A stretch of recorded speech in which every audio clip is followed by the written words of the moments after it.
Let's go, Pius. ASC, take it back. Take it back. Action. ASC, Take it back. take it back. Action. ASC, Take it back. take it back. Action. ASC, Take it back. take it back. Action.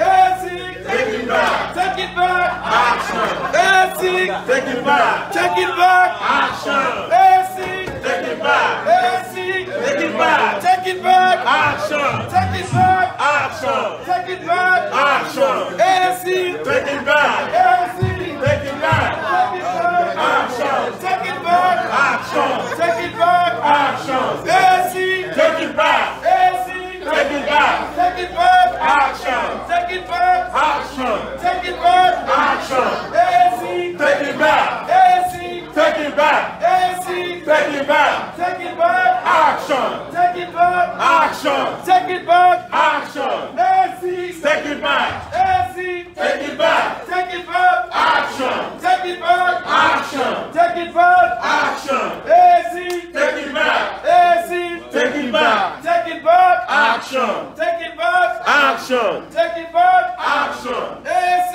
Take it back. ASC, Take it back. ASC, Take it back. take it back. Action. Take it back. Action. Take it back. Action. Take it back. Action. Thank you. Thank Thank you. you.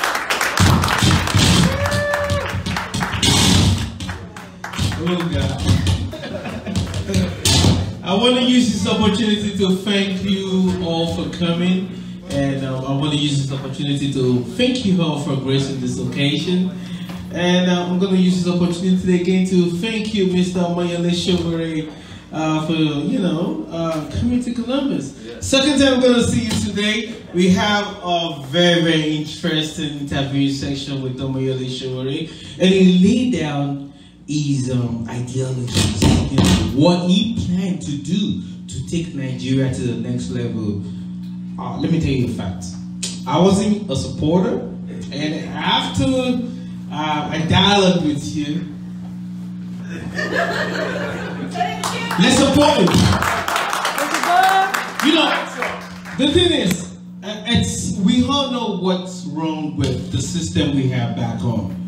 And one of the reasons why I support Omoyele Sowore is what is guts, and number two is intelligence.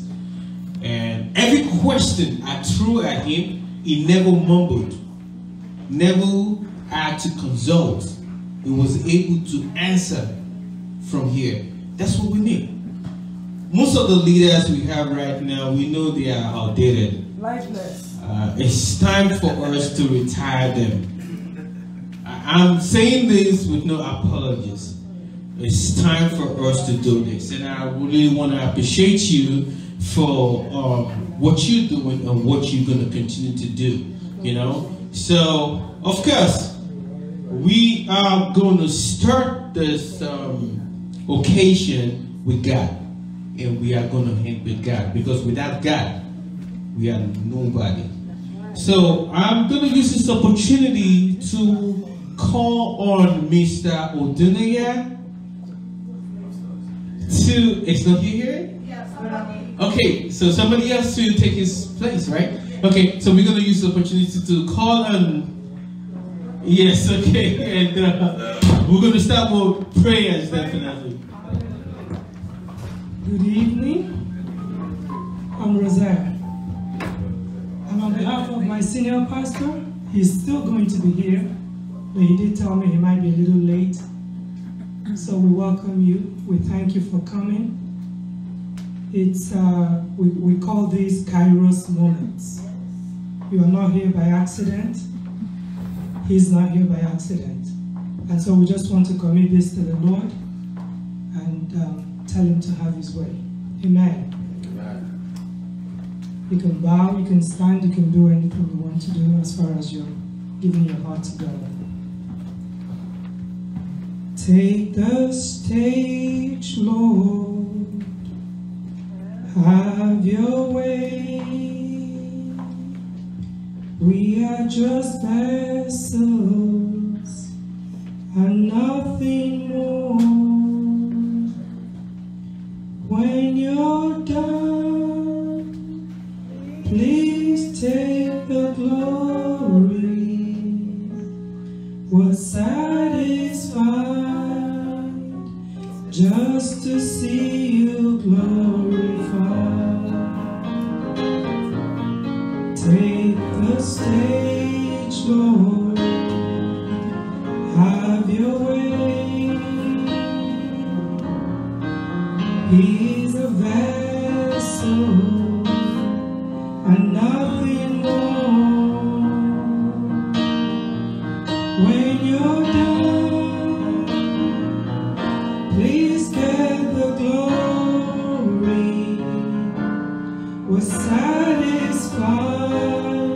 just to see you lifted high. Our Father and our God, we thank you.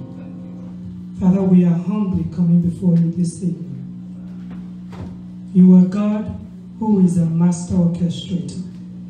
You are God who is the beginning and the end, Alpha and Omega, El Shaddai, who knows the end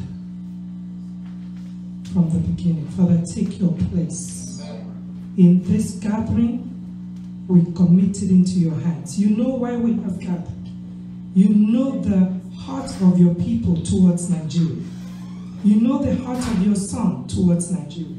And so, Lord, we ask you to take your stage. Be preeminent in this place. We are praying sound mind, wisdom, peace, prosperity, and everything you have designed for Nigeria to begin to manifest in the name of Jesus. Father, we commit your son, Sowore, into your hands. It is not by power, it is not by might, Father, it is by your spirit. So lead, guide, direct, and let your name be glorified. Father, we are desperate.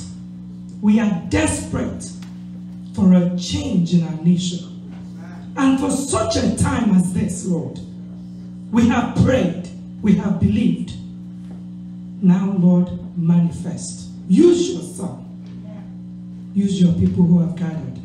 And let all glory be returned to you. We are expectant that you are about to do a new thing in Nigeria. And so we are glad to say welcome and be present in this meeting. In Jesus' mighty name we pray. Amen. Amen. Thank you. Thank you so much, ma'am. And of course, he is not just trying to be the president of Christians in Nigeria. He's trying to be the president of Nigerians. No matter what your religious believers, whatever. So do we have any Muslims in the house? If not, we're going to move on. All right, I'm going to use this opportunity again to thank you so much for coming, and thank everybody for coming. And basically, we know who he is, and we know what he is trying to do. We are trying to take Nigeria to the next level. We know what's been going on for a couple of years right now, and right now we have a candidate who has what it takes to take Nigeria to what you and I, as you know, have been dreaming about. So I want to use this opportunity again to thank Mr. Sowore. I want to implore all of us to give him a round of applause for being here. So right now we I'm sure most of us over here are dual citizens. We are American citizens, and at the same time we are Nigerian citizens. That's so basically we are going to say our national anthem. So we're going to stand up and say our national anthem to honor our motherland.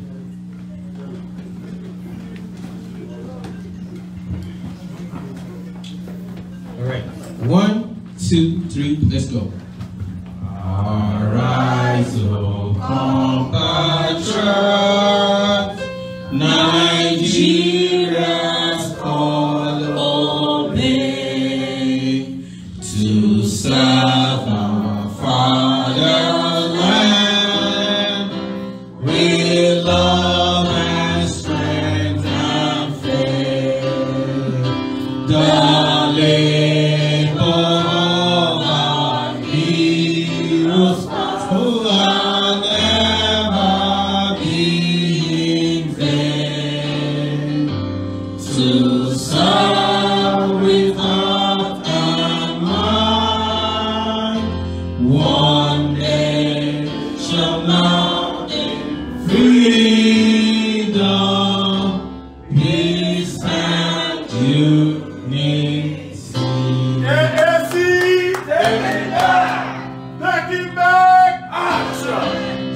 so much. You can all log yourself. All right, so we all know why this young man is here today in Columbus, Ohio, is to basically gather support for his political ambition. And like I said, you know, initially I never really, you know, supported what he, you know, Omoyele Sowore, you know, stands for or stood for. But right now, I understand what he's trying to say. You know, we know what's going on in Nigeria right now. And the most important thing is we need to snatch Nigeria. We need to snatch the, like, whatever's going on right now, we need to snatch it for those people that are in control right now and put the affairs in the hands of someone that knows what it takes to take Nigeria to the next level. So, of course, that's why Omoyele Sowore is here, and nobody else than him knows how best to, you know, to put whatever is planned, you know, across to us. So basically, what I'm going to do right now is I am going to hand over the microphone to Mr. Omoyele Sowore himself, and of course, he's going to be able to explain basically the reason why he's here, and you know, we're going to go from there.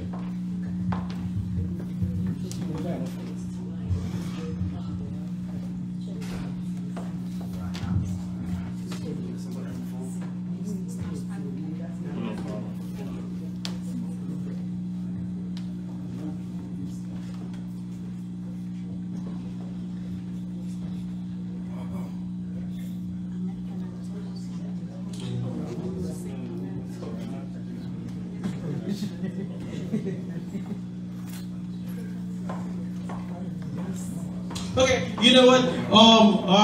I think I just give. What we're gonna do is right now we are gonna, after the opening prayer, we are gonna do the formal introduction of the program by the coordinator of this movement, and allow me to introduce live on stage Miss Rhoda Hackman.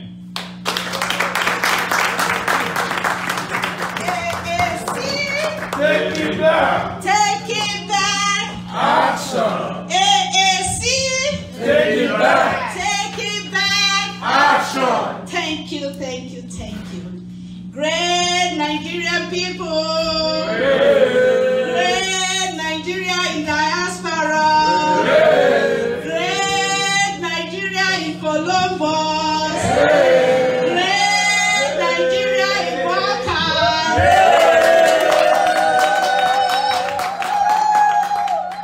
Thank you, thank you, thank you. I want to thank you all for finding a time in your busy schedule to come out in mass to support this cause. I discovered that it is not easy to get the Nigerian community, Columbus, Ohio, out on a Sunday evening. But guess what? My lovely Nigeria still made it out. And this is an evidence of our love for our dear country, Nigeria. Look, Nigeria will be great again. That's right. My fellow Nigerians, both at home and in diaspora, I am delighted to be standing here in your presence in the evening of November 18, 2018, to help me render your support to our Nigeria presidential candidate, Omoyele Sowore.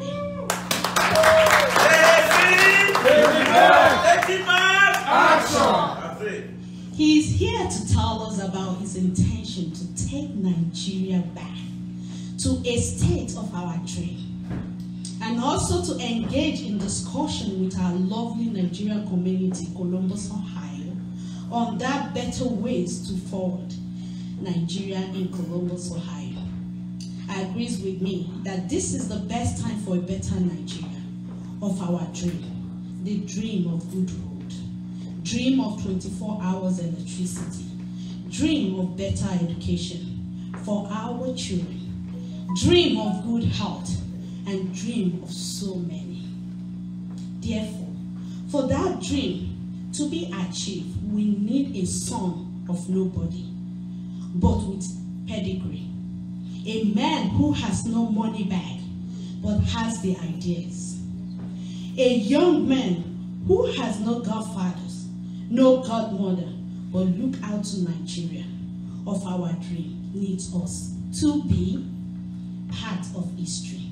Columbus, Ohio, I know we want to be part of that Nigeria of our dreams. We need men and women. We need young and old. Need children and adults. Needs pastor. Needs deacon. We need bishop. We need reverend, minister, and name them all. Just like America did collectively to achieve that dream that is possible for you and I. The dream to not just attend any school of choice, but possible to attend Ivy League schools. Not to only enter the bus and sit comfortably anywhere, but to also drive in any car of our choice. We all agree that it took a collective effort to make this a reality. It took a pastor to put on his pastoral garments, to preach, support, and sacrifice for the movement that made this dream possible. For that immigrant from Nigeria, Ghana, Togo, to achieve his or her dream. The dream also requires the Caucasian men and women of intelligence who stood for justice rather than sitting on the fence. It took both young and old to participate in the rally that brought about possible dreams today. Therefore, I urge the Nigerian both at home and abroad to see Omoyele Sowore as the candidate of her choice and not a struggle between the Hausa, Yoruba, and an Igbo, because it has always seized a better Nigeria most of the time. For example, as a student in Unilag who fought against the military in 1998 on the issues of the World Bank and IMF policy, Omoyele Sowore perceived that those policies was not going to promote the Nigerian economy based on our state, culture, and development.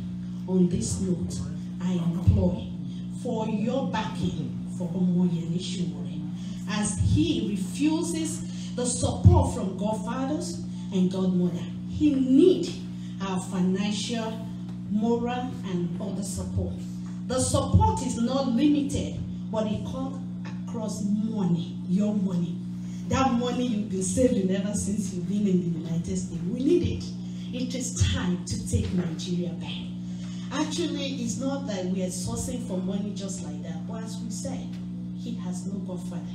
If he has Godfather, means that Godfather put him there, and the Godfather comes after him to pay back that money. But this time around, he wants you, he wants me, he wants all of us in this room to support him with our money so that we will have a voice. Put your money where your mouth is. Therefore, as we pledge and plead for support, I just want to thank you for your patience and time as we go through the agenda, one after the other. God bless you as you do so. God bless Nigeria. Thank you.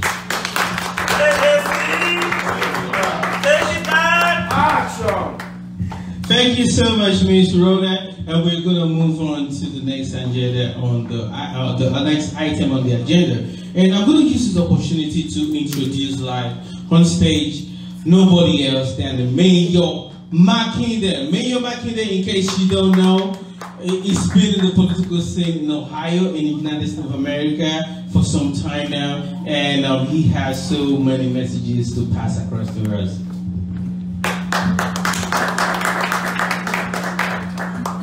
Yeah, much thanks to everybody in the room. You know, like he has just said, I've gotten more in politics because I felt like there was a need here for Nigerian American voice, for African American voice, first and second generation. And it's always exciting to see somebody who has a a good message.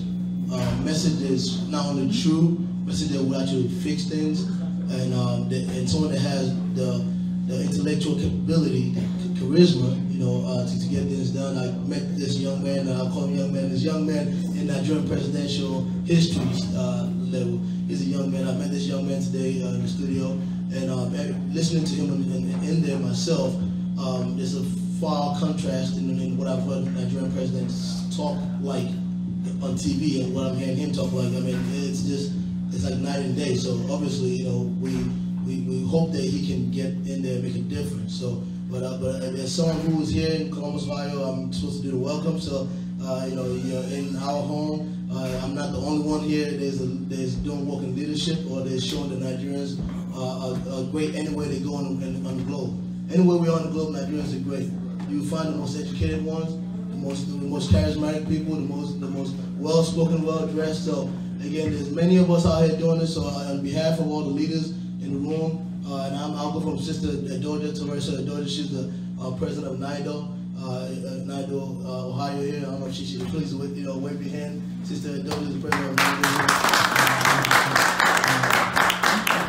To Brother Mr. K, he probably doesn't want to recognize him as one of the leaders of ADO. ADO was a pact that we put together to help raise money so Nigerian Americans can have, Africans in general, because ADO means African diaspora, so they can have a voice in the United States. So he's one of the leaders in that group as well. And we have someone who, and we're talking about raising money for you, supporting you, somebody who has done a lot in that kind of sense. When I ran in 2016, I went to Yoruba 21. I went to different organizations. I raised $10,000 and I had a competitive race. I was very close to winning that race. But out of that $10,000, I raised $7,000 of it was from Yoruba 21. So it says a lot. So with that being said, I want to make sure that we recognize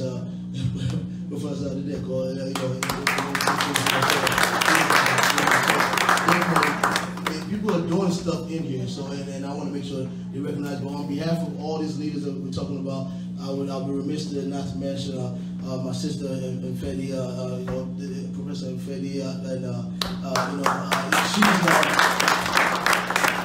the state of Ohio has a commission for Africans, not for all Africans, for new Africans, and she's the chairperson of that commission. So she talks to the governor of Ohio about policies that she passed on behalf of Africans and every day, and we are sitting in the room with her.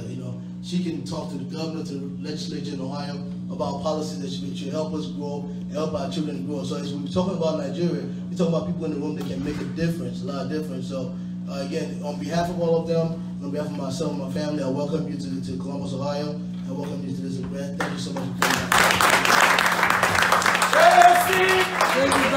Takeitback action. Let's put our hands together again for Mr. Mendo Maki there. All right, before I introduce the Ekun himself, before I give him the mic, the Kuopolopolo of the political scene right now in Nigeria, I'm going to use this opportunity to actually bring some dignitaries to the high table.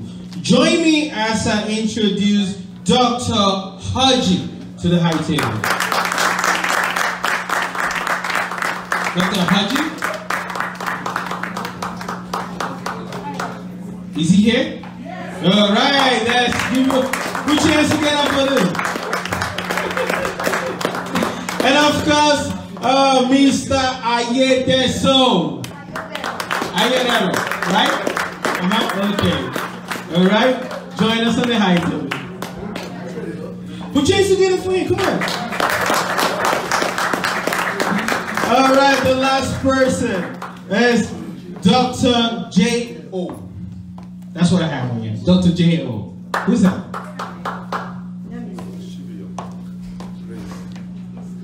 Grace? Oh, Grace. You guys should. Okay. The two, Grace.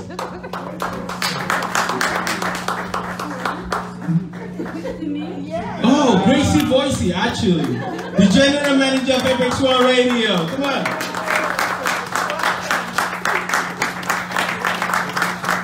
Yes, come on. You might have room to go first. All right. Thank you so much for coming again. And it's right about time for us to introduce, like I said, the Polo of the Nigerian political scene right now. You know, it's about time for us to give him the opportunity to express himself. But to do this, we are going to give nobody else than Mr. Pius Omoruga the privilege to do this. Put your hands together, come on. Take it back. I want everybody on high to hear that.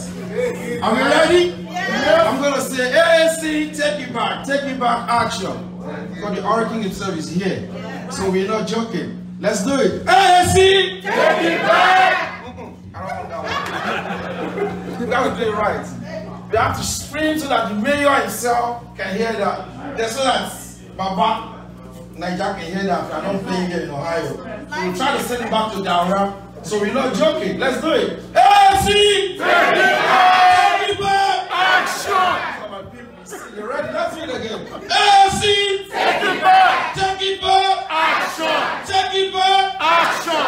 That's very nice. Thank you, Ohio.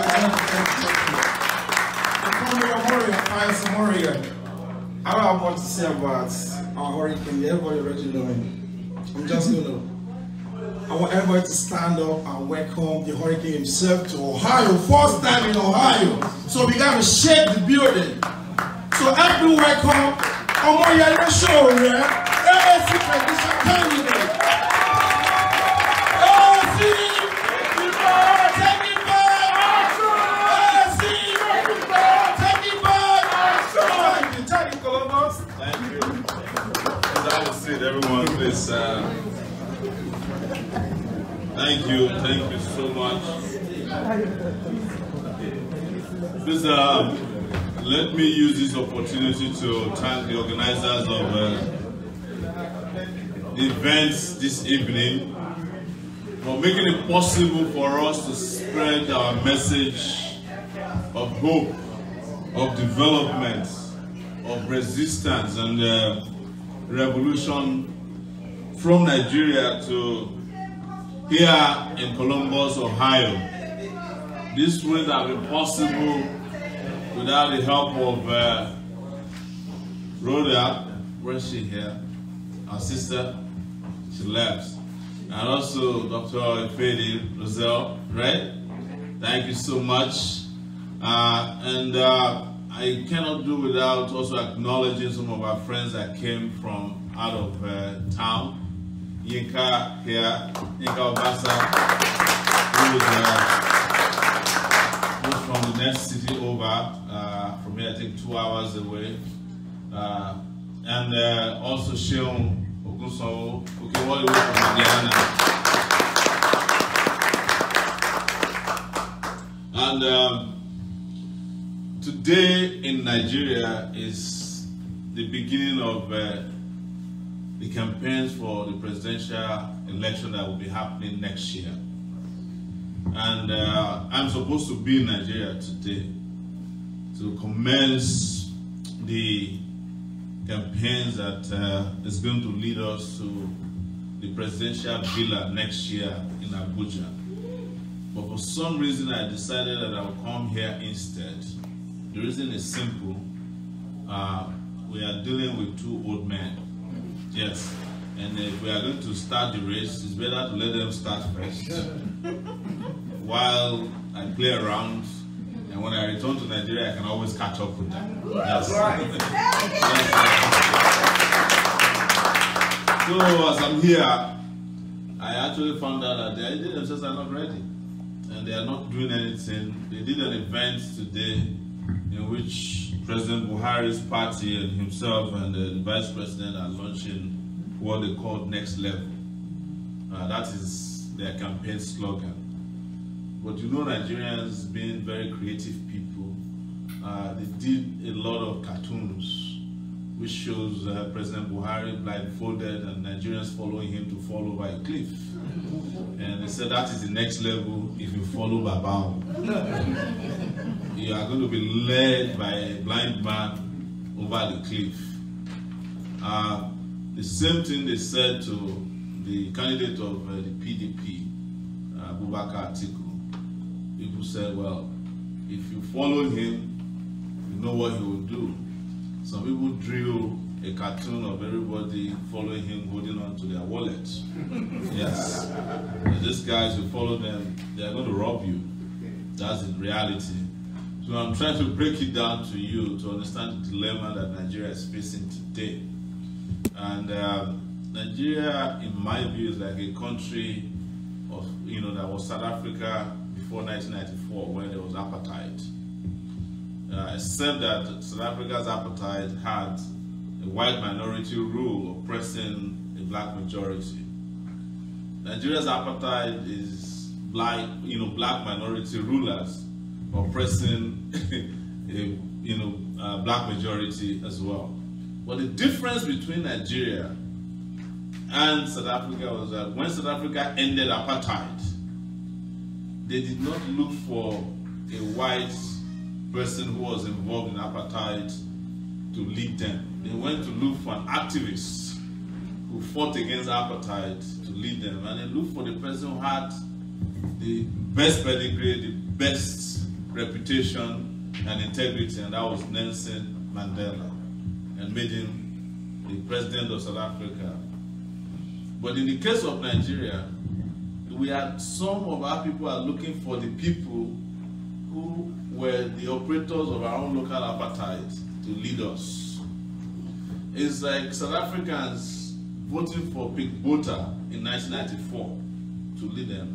That is the kind of thing we are facing.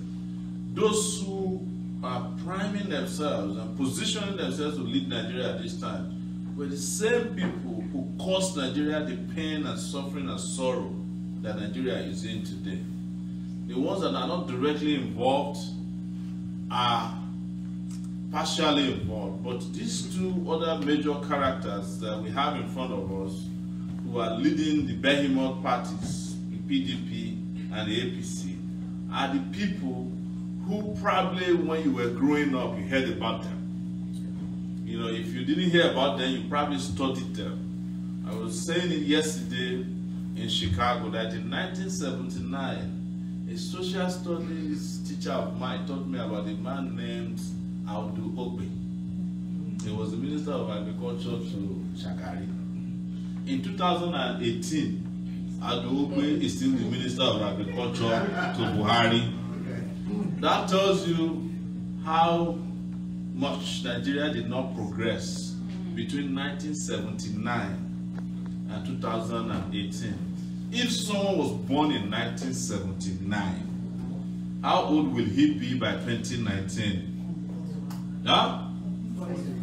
40 years.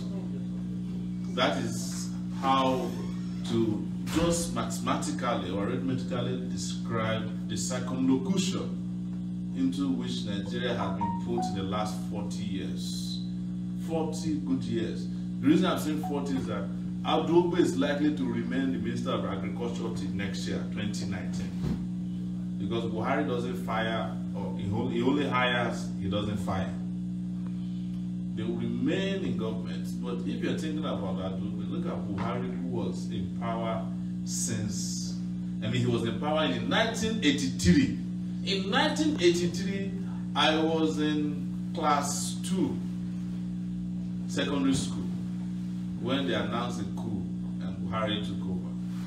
And he was there till about 1985. And he left. In 1992, Atiku Abubakar was the presidential aspirant of the Social Democratic Party.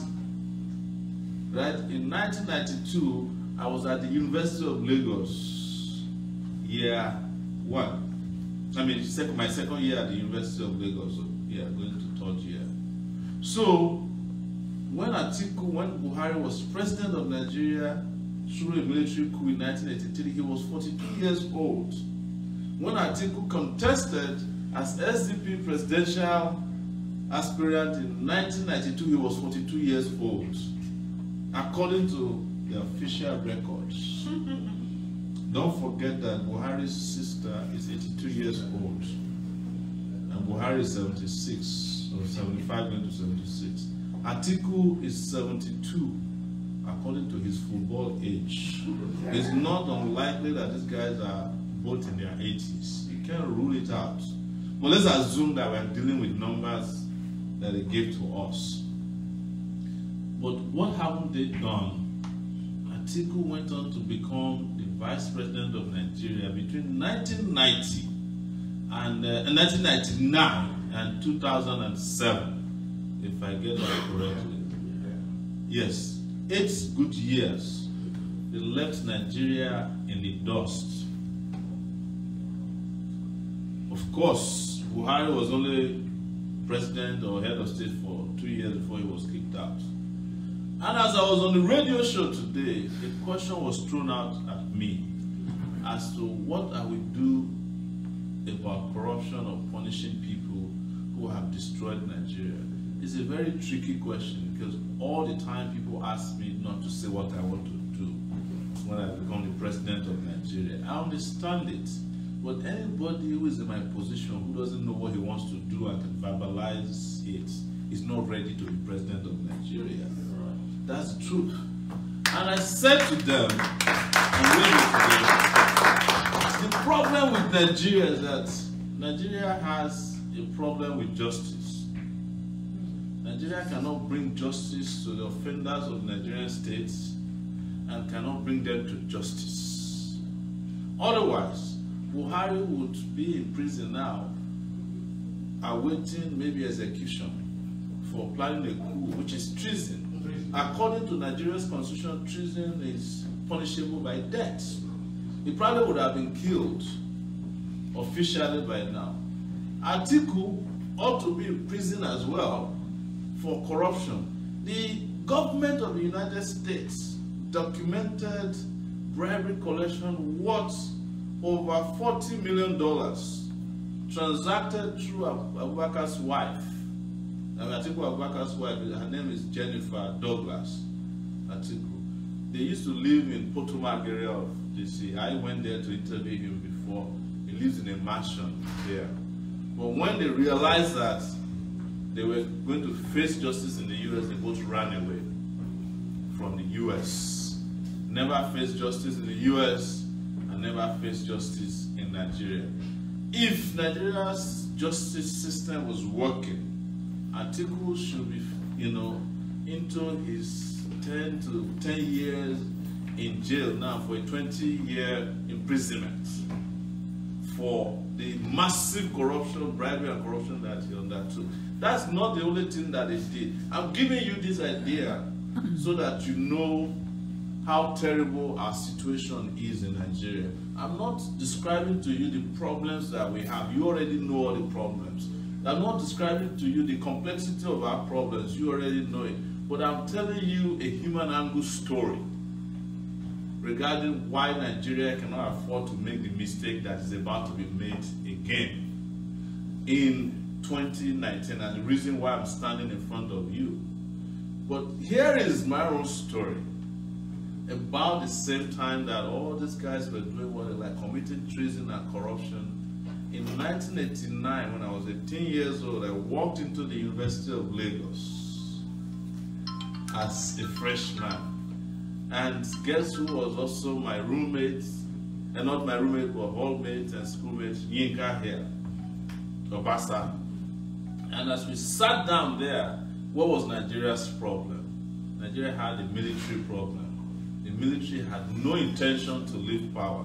And I also use this to recognize a very important personality in the house, Mr. Benga Musa, who for years,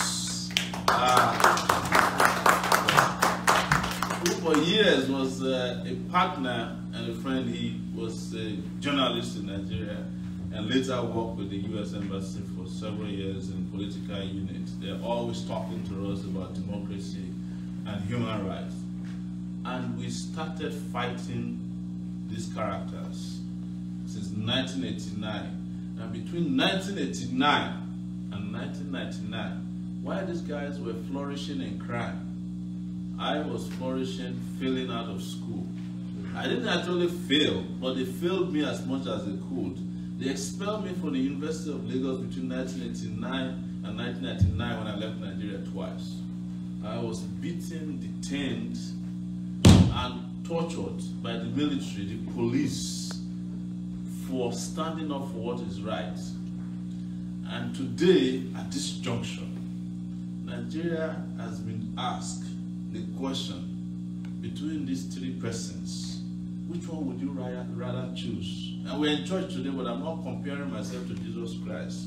But we have a Barabbas situation on our hands, where there's a young man who did what is right for 10 years, and there are two old men who did what is wrong for their entire life. And our people are being asked to choose. And our people are saying that they want Barabbas on the left, and the other one said they want Barabbas on the right. They don't want a leader in Nigeria that can take Nigeria to glory. They want one of the thieves. But this is not the situation with all of our people, so that I don't depress you.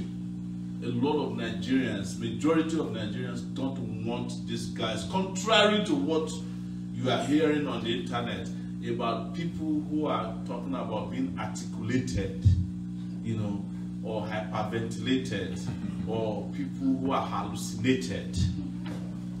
It's not all Nigerians that are looking for this kind of leadership. They are not looking forward to the continuation of a Buhari presidency or the return of an Atiku presidency. They don't. They actually want a better option. They want someone who can take Nigeria and make it climb out of poverty, make it climb out of hopelessness, make it climb out of recession and depression economically and politically over these years. But the Barabbas of our country have become very, very powerful. And don't be a Pontius Pilate. That's my advice to you. Don't say at the end of the day that you are washing your hands off because you don't know what to do. Make a choice, because the choice is very clear between the young people who fought for the betterment of Nigeria, who never got rewarded for it, but got punished for it, and the old people who destroyed Nigeria, who never got punished for it, but got rewarded for doing so. Because that's the only reason why Buhari could have been a preference in 2014. But if 2014 didn't teach us any lessons and 2015 didn't teach us any lessons, these guys have had a chance to show us what they can present to us as their best. At their best, this is the Buhari, this Nigeria of Buhari's dream. A Nigeria that all of you are afraid to go to. Yes, genuinely. Most of you are afraid to travel back to Nigeria. Those who do so at their own peril. With consultation with pastor, fasting, and prayer is the only reason you can go to Nigeria today and make it back in one piece. With your heart in your mouth. You don't even want to talk about your children.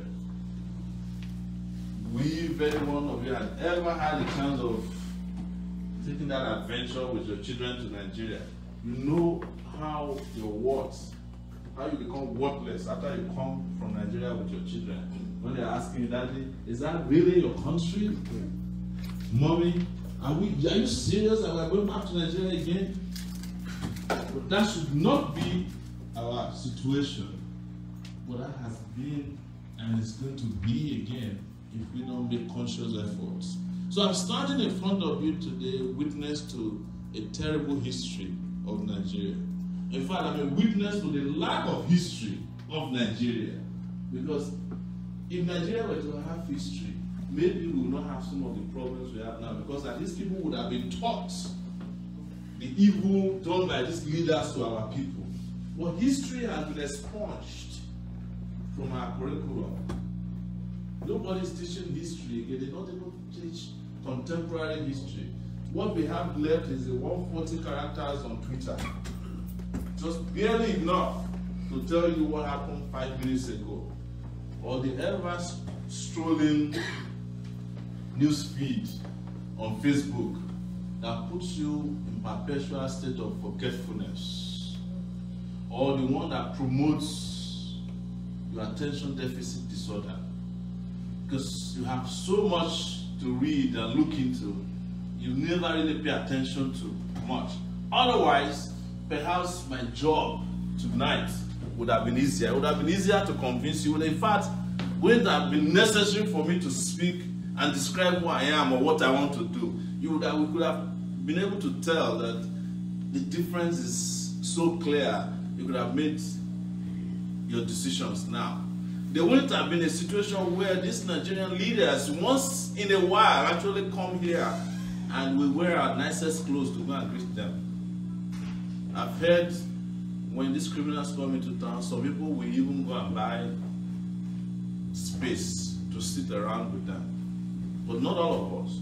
So that's why we are here tonight. I'm here to rub minds with some of you. It's probably not a question you will ask me that I've not been asked before. Maybe I may not have answered it the way you expect. So expect questions. But I am here hoping that you will take a stand regarding whether Nigeria should continue to be going down the drain, or we want to stop the bleeding of Nigeria once and for all, so that Nigeria as a nation state that has honestly categorically failed, if you ask me, that we can steer it back into a state that it can be back on track, because we need to change not only the drivers of Nigeria. If Nigeria were to be a vehicle, if you change the driver alone, it will not work because they've stolen the tires. AAC! Take it back! Take it back! Action! So, I'm here to plead with you to support this revolutionary agenda to take Nigeria back. You might have heard that from several people, depending on who you talk to. People have different ideas as to how we can save Nigeria. Some people will tell you categorically that the only way Nigeria can be saved is to break up Nigeria into different pieces. Some will tell you that the only way to save Nigeria is to restructure Nigeria into different regions and zones. Some other people will tell you that the only way to save Nigeria is to just abandon Nigeria, let Nigeria take care of itself. And most of you have abandoned Nigeria. But you are not the only ones that have abandoned Nigeria. The people who really don't like Nigeria are the ones who are trapped inside Nigeria. If somebody went to Nigeria today and offered visas to everybody to leave, 70% of Nigerians will leave. More than that. I'm just saying, nobody, you look back and nobody will be left. No youth. Yes, especially young people, because it is not their country anymore. According to the title of the book written by Professor Chidi, those is two books. One is that the latest one was that there was a country. I read that. Yes. The most important one that he wrote before is that things fall apart in Nigeria. So Nigeria is what Achebe wrote about years ago when Nigeria didn't really exist, things fall apart. And what it is today, there was a country.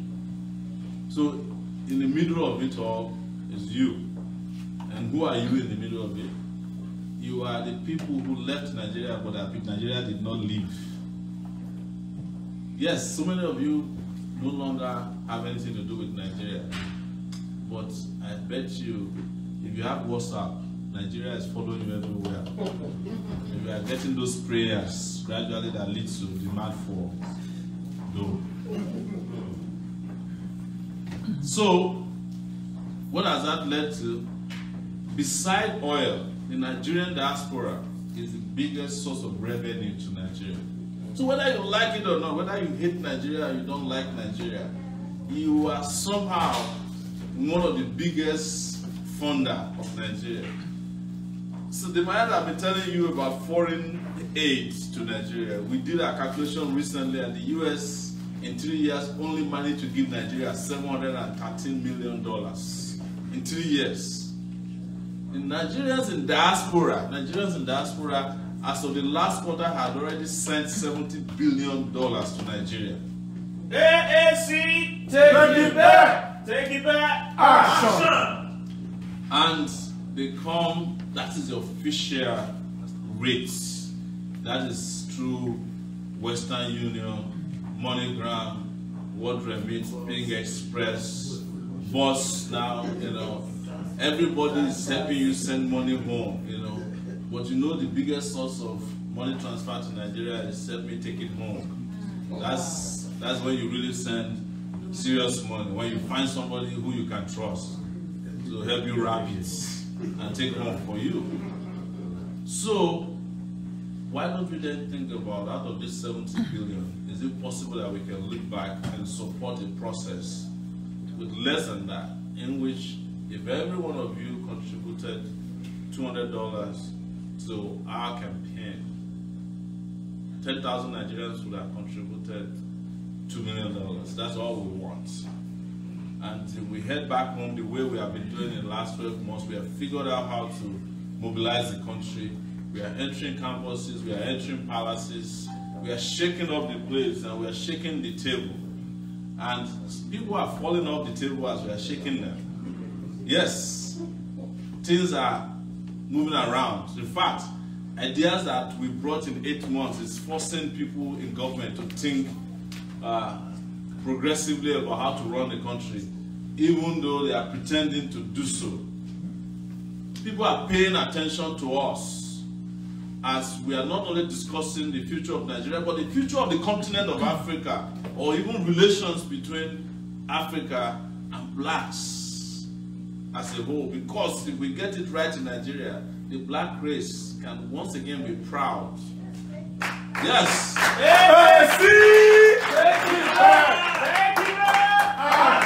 All of this are in the document that we prepared, known as Spicer Eats. That's the acronym of the document, which is, we looked at Nigeria and said, what are the 10 most important things we need to do at this time to make Nigeria start to function as a nation state? And we looked at security, we are looking at power, I'm talking about electricity, you know, infrastructure, fighting corruption, creating an economy that is all inclusive, that provides jobs for people, empower the citizens. We're talking about even restructuring of the country. But the restructuring we're talking about is different from the ones the old people are talking about. We differ on those. We're talking about healthcare, talking about education, agriculture, and tourism. This is what we call Spicer Hits. And the moment we brought it out, everybody's excited, and nobody has been able to fault a single of our programs to say that. A round of applause for your idea. Yes. That will not work for Nigeria. And it's out there. We are using them to create a new currency for politics in Nigeria. That instead of all the Godfathers walking around with a chip on their shoulder, think that there's nobody, we can start challenging them, and we're challenging them. We are challenging them that, look, one, this country belongs to all of us, right? Whether we're in the diaspora at home. I have spent 19 years in the US as well. I am one of the people that came with the intention of spending 2 weeks, just like the rest of you. And I ended up spending 19 years. I see someone who said he has spent 30. I haven't even, but the Spirit is telling me that people have spent 30 years in this country. You know, it is what it is. But if I ask you, what would be your next natural progression in life? Home. I'm telling you, it's a paradox that while many people want to leave Nigeria, we want to go back. If you can find a home to go back to. One of my younger brothers told me last week before I came from Nigeria, I said, there's something about you guys that you're not telling when people travel abroad. It looks like you don't tell us the truth. I said, no, we don't tell you the truth because we want you to go and find out the truth for yourself. Because you think that because we're abroad, you just form a sense of entitlement at home. Send me dollars, send me this. Even those of us who don't have houses here, who don't have cars, we're sending money to people who are using them to buy houses and build them and buy their own cars. You don't know what we are going through here. So the reason we are not telling you what we are going through, we want you to go and experience the same thing. When you get there, you will find out. And by the time you get there, you can't run back. You are trapped there. So he said, but why is it that people are not writing books about their immigrant experience? No, no books. Everybody must go through the experience. You too go and bundle up in -5 degrees weather. That you have to go to work and you try to start your car and your hand is frozen on the keys. But somebody is there who is in 90 degrees weather asking you to send money every week. And when you don't send enough, they're trying to make you feel guilty. You know, as if you are the one who created the economic crisis in Nigeria. I said, all of you will find out. But most importantly, you may not need to find out if you fix our country.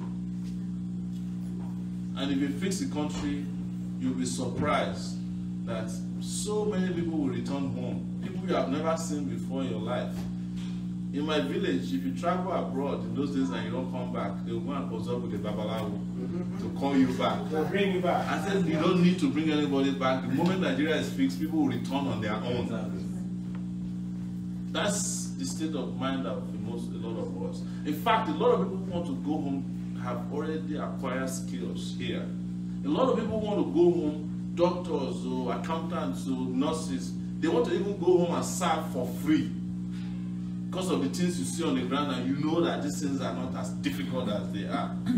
But we have not found even the kind of leadership that is receptive and welcoming of ideas. But India did it. That's why Nigerians are flocking to India to get health care. They returned all their doctors from the US and parts of Europe. They returned the guys who were working in Silicon Valley. That's why if you want to build a website today, you go to India to go and build. In fact, if you contract someone to build you a website in the US, most likely he will get the workers to do it from India. Nigeria could be the same. Nigeria could be like China. Population is no longer a cost, it's a resource. And when you have young people in particular, you even have better advantage than countries that have old people. But you need leaders, elected, empowered to lead your country in this direction. That's all we are asking for, ladies and gentlemen. And that is why we started the movement 8 months ago. We started a political party registered about 2.5 months ago. And today, beside the two behemoth political parties, without bragging about it, we are the most popular political party.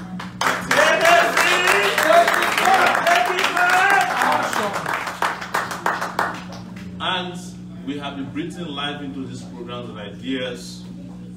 And ladies and gentlemen, we can promise you that if you support us very well, we'll go home and bring back change, revolutionary change that you will be surprised that you sat down here tonight. Maybe so many of you reluctantly came in here. Wow, now you're part of history. The history that took Nigeria from the doldrums to that level that's never been seen before.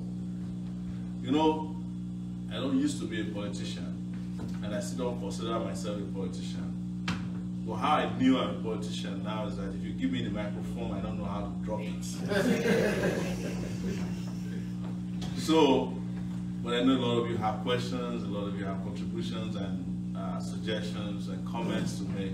So I don't want to monopolize the space here tonight. But as I was speaking, as we started it, I discovered that it was as if people were hanging around, more people have walked in, and the house is full and warm. So I want to thank you all for taking out time to come see us on Sunday.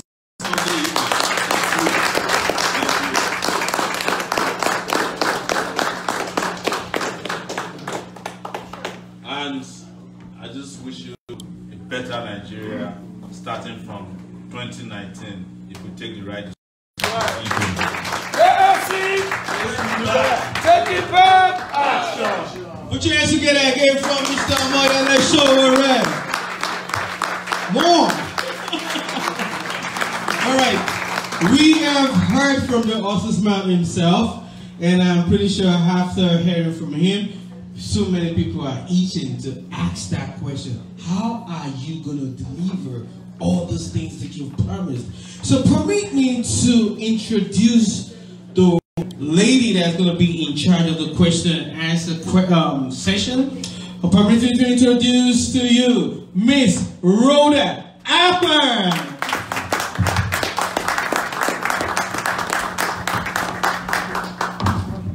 Thank you everyone for coming around.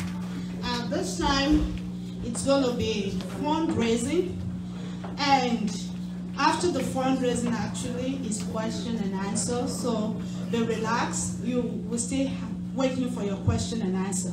So it's going to go this way. We're going to give you guys numbers, then the first three answer, ask the question, he's going to answer that. But before that, I'm going to bring forward those that made this possible. The first person to introduce to you is Baba Yemi. This guy is handsome. Hey, see? Take it back! That's for our children for tomorrow. We have to take it back. That's right. And the other person I will introduce to you is Dr. Rosette Ifedi.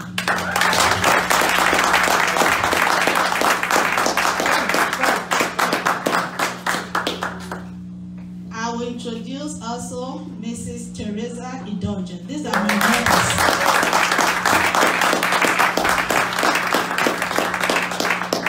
Both of them, they complain all the time. Rhoda. I say, you people introduce me to politics. Then the next person I will introduce to you is Chidi Okoyemi.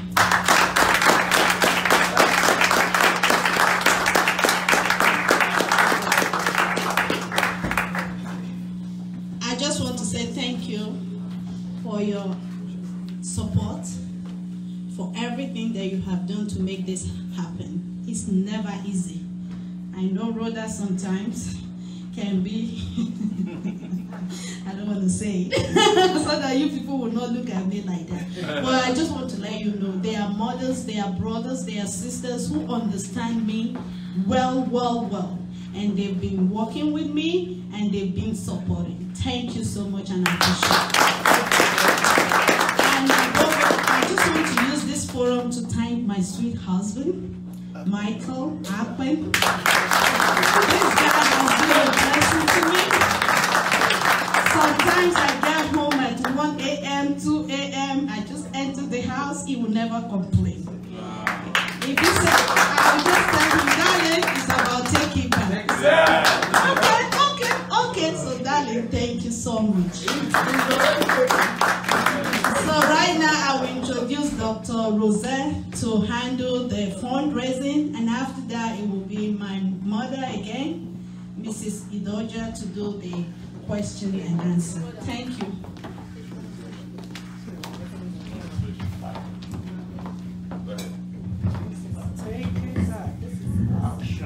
Take it back. Let's try again. Let's do it. Let's try again. Take it back.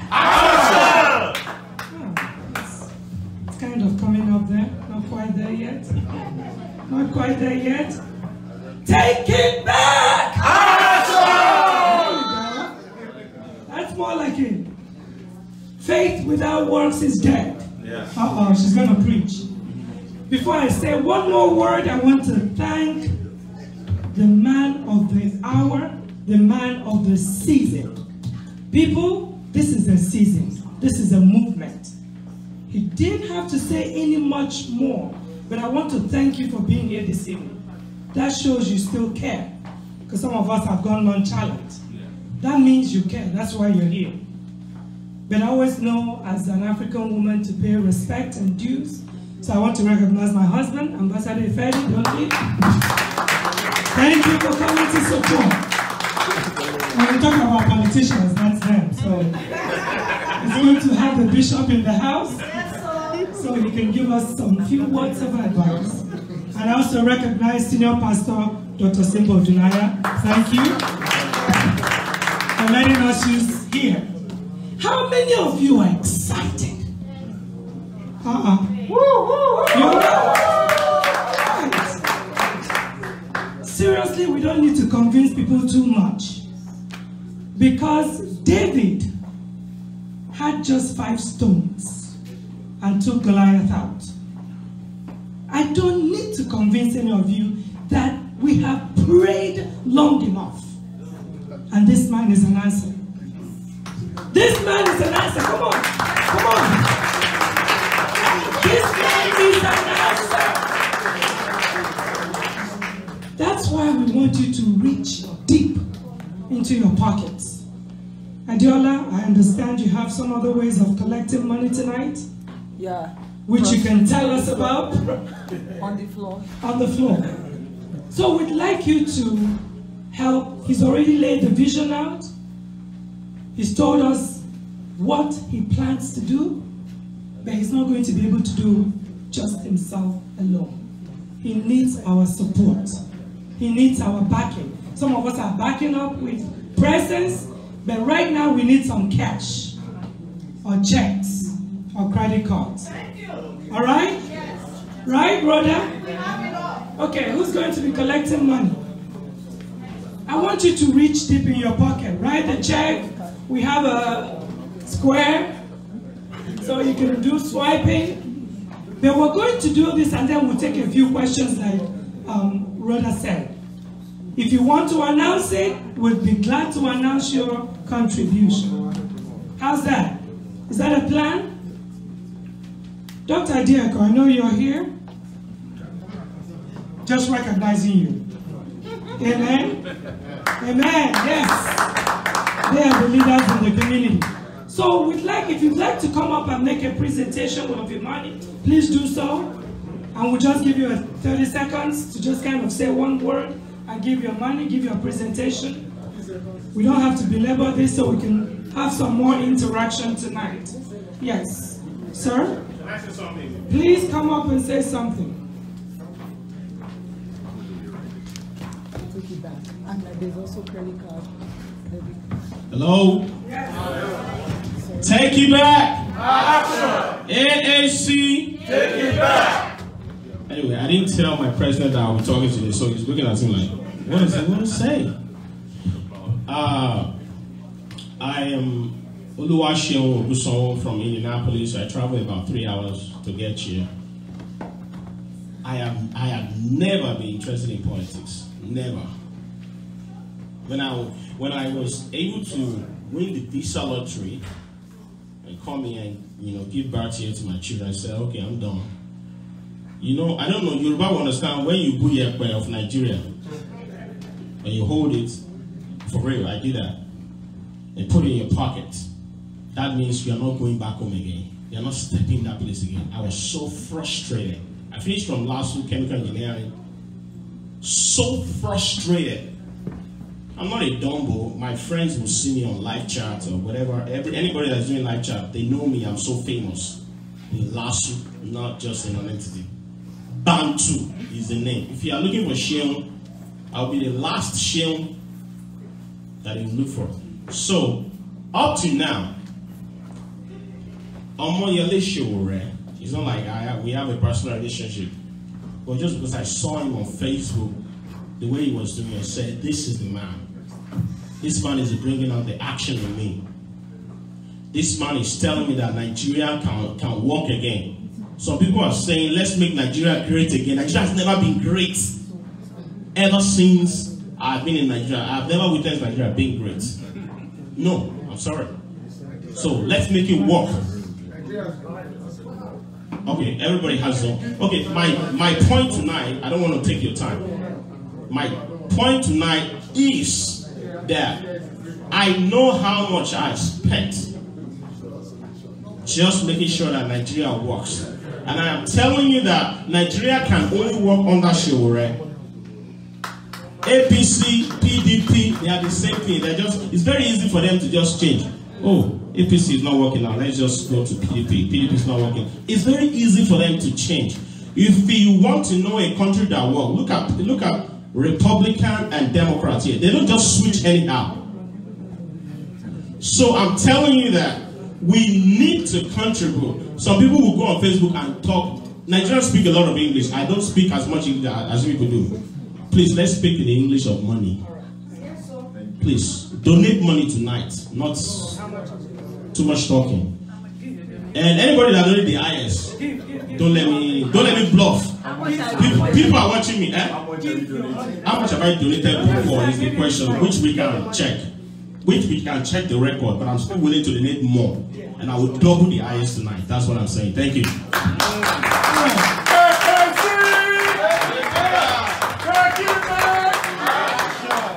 I love your passion, but I'm not taking speeches, I'm taking money. I'm taking money. With my husband's support, we're going to give 500 tonight towards it.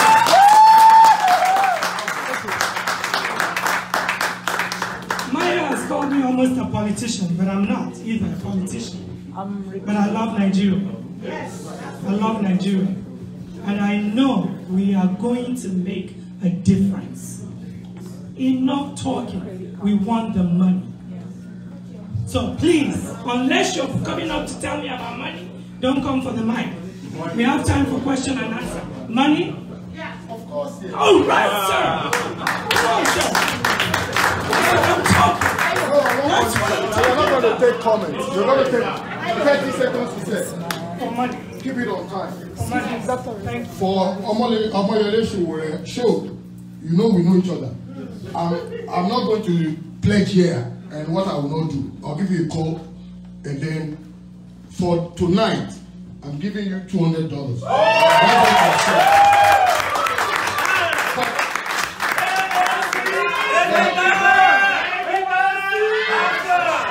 I am not a member of AAC, don't get me wrong. I like his vision. We have been together since 1990. I remember when our path crossed in P001, Fagunwa Hall in Unilag. That was where we started. Hope 93, we were there together. And I know this man. We have our lines of disagreement. Yeah, that's okay. Sure. And those are part of the things I've reacted to this evening. You can't say Nigeria is not a great country. Has never been great. Nigeria did not get to #1 economy in Africa by magic. On paper. God has blessed us.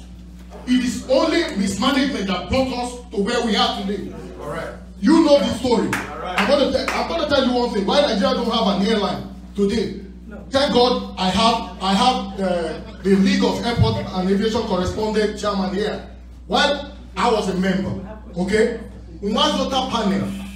We wrote the story that Umazota panel brought out. People have destroyed this country. That is what Sahara Reporters has been doing over time.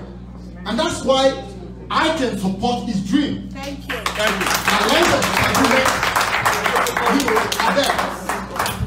Thank you. Take it back. Thank you. We love the passion. Like I said, this is what we need. We need some fire in the house tonight. And I will hold the mic when you come up to give your money. Or we can announce when Dr. Johan ready. All right, sir. Dr. Johan Juruka. Yes. Thank you. Thank you.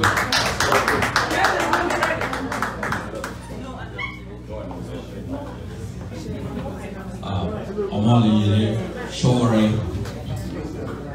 I just heard about this young man yesterday, or 2 days ago, a day or two ago.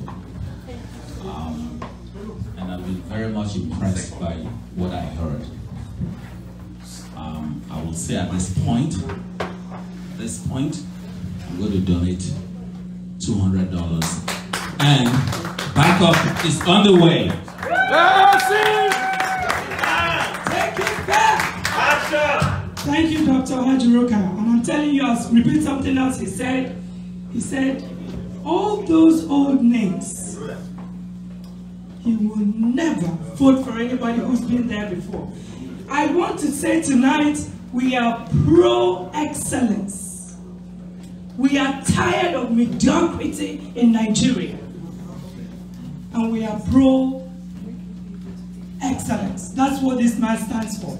And again, we don't know too much, but we know we need change. Money, cash, credit card. Any more announcements here? You can also pass your money in the plates going around. Please come up and show your love, show your support as we move into the question and answer in a minute. A few more. We have anonymous donation. We have an online donation too. Online donation of? No, anonymous donation. $100 anonymous. Yeah, if you don't want to give your name. GoFundMe. GoFundMe, we have a GoFundMe online. We have a credit card reader, which is even faster. Some people may not have their credit card yet. Or debit card. For those of us that don't have our credit cards yet, you can go online and donate on GoFundMe at www.gofundme/Sowore2019. Okay, those who are still here, show your love. I'm going to call Sister Teresa because we do need to engage. This is not just about money. We want to engage with our next president. This is your opportunity to do so. You may not be able to reach him after today and after February. Okay, I'm going to call somebody else at the head table. Miss Grace of Apex Radio 1. All right. AAC. Take it back. Action. Take it back. I don't know how it's going to say that, but I'm very privileged. I'm really excited. I'm not a politician, but I think I'm being brought into the movement henceforth. We did a coverage. Like I said, my name is Miss Boyce from Atoxo Radio. It was a wonderful time having him in our studios. We had a great time, but I'm going to be pledging $200. Unfortunately, we went to the studio to do the coverage, but Miss Rhoda, I'm working with you. She's going to get the money, and Mrs. Ifele, you'll be getting the money. Thank you so very much. I hope you have a wonderful time. Thank you so much for your support for the limelight. It's on Facebook. The interview is on Facebook, so you might want to take on and watch that as well. Okay. At this point, we'll take a few questions. Some of you need a little bit more talk before you write your check. I get it. I get it. You want to ask some questions and have them answered. I get it. So I'm going to call my sister to moderate a little bit of a question and answer. You ready with money? My eyes are seeing money right now. I'm all seeing green. You ready with money? Or you want to talk? I need a pen and I want to say something.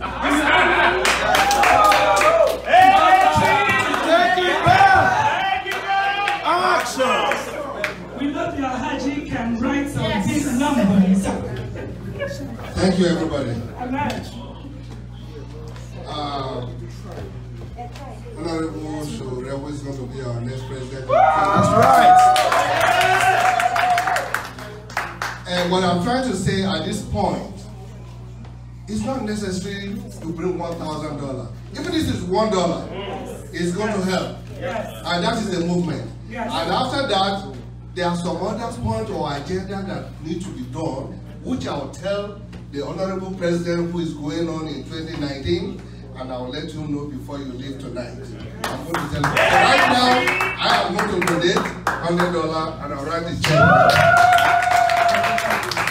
Thank you, Amajima. God bless you. Good point. Any amount is helpful. So, okay. A few questions and answers. Money. I'll take a few more dollars before we go to this. Let's give another 10 minutes. Thank you.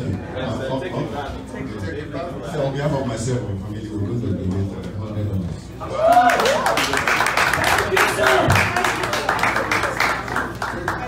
That's the movement. Thank you, thank you, thank you. As the spirit of Columbus, the heart of it all. Thank you. Thank you. I don't want to call your name, but just be getting your checks ready. My sisters and brothers in the house, I'm giving you the eye. Come on, let's do a few questions and answers as they write their checks. Okay, this is a pleasure. My sister, Dr. Rosé, you're doing an awesome job. So, I mean, you have to just continue. But as you write your check generously to His Excellency, we would like to take a few questions. I know some of you have questions burning in your heart that he may not have spoken to in his speech. So we're going to take numbers. Mr. Shikoni, you're number 1, Brother Rocket number 2, Brother number 3. We'll take 3 for now. 4. Well, because it's on the high chair. Okay. 1, 2, 3. Well, no, we're going to have more questions. Just in between fundraising, we'll have a question. So, Mr. Shikong, I don't know if this is going to get there, but if you will come over here, please. How many drinks? You can use this one so he can have that one. Hello. First of all, I just want to thank you for coming, and I must say that it took rather several conversations to convince me about you, because I have my own political affiliation back in Nigeria, but it doesn't matter right now.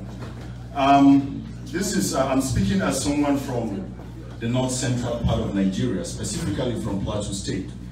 And all of us are aware of what is going on, especially in Jos Plateau State, with the issue of the local indigenous of Plateau and the Fulani herdsmen. So my question to you is, this.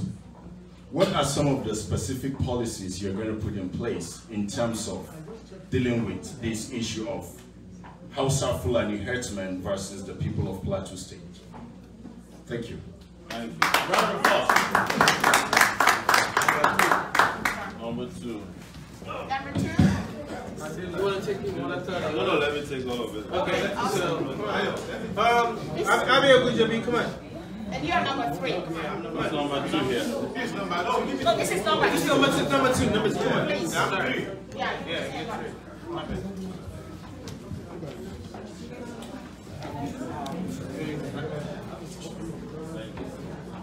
One question. Recently, I've been paying attention. What else? Hello. Recently, I've been paying a lot of attention to Nigerian politics. Also to a lot of my colleagues back home. And I must tell you, a lot of them just their jobs. But that's by the way. What I want to ask is this. Nigeria owes so much right now. According to IMF projection, we're owing about $73 billion. As of 2015, which is about 3.5-4 years ago, around May 2015, so 3.5 years ago, Nigeria is owing $33 billion. According to International Monetary Fund, we're owing $73 billion right now. Now, this generation of Buhari and their caucus, their class, 1960 class, that ruling class are still ruling Nigeria, their time will go, they will pass. But my generation will be suffering the consequence, which means we have to pay the debt, we have to shoulder all the burden, which means a lot of things have to get more expensive in order for Nigerians to survive, and we're already seeing that right now. Inflation is the highest order of the day. You see, we send money to Nigeria and it's nothing. When I came into this country, the naira to dollar was exchanging for about $100. We're talking about 350 naira right now, sorry. So my question is, how do we address these anomalies in manipulation of our currency and also paying off, taking care of the debt ceiling that we keep raising? Thank you so much. Number 3, let's go. Yeah, and please keep your questions to 30 seconds. Sure. Sure. First of all, I want to commend your efforts because this is a new beginning for Nigeria. people complain about Nigeria a lot, and I kept on saying that I won't be part of the group that we keep complaining because we are all part of it. We are all part of it because we didn't take action. I remember in July, just this last summer, chairman of your party, Malcolm Fabi, met me in Toronto. I was at a forum in Toronto, and he told me the idea of you. And I said it straight with Tom Williams. You happen to know some of my friends.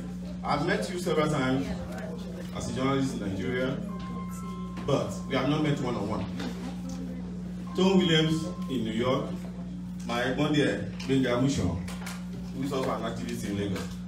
And I said, Sowore cannot be Nigerian president.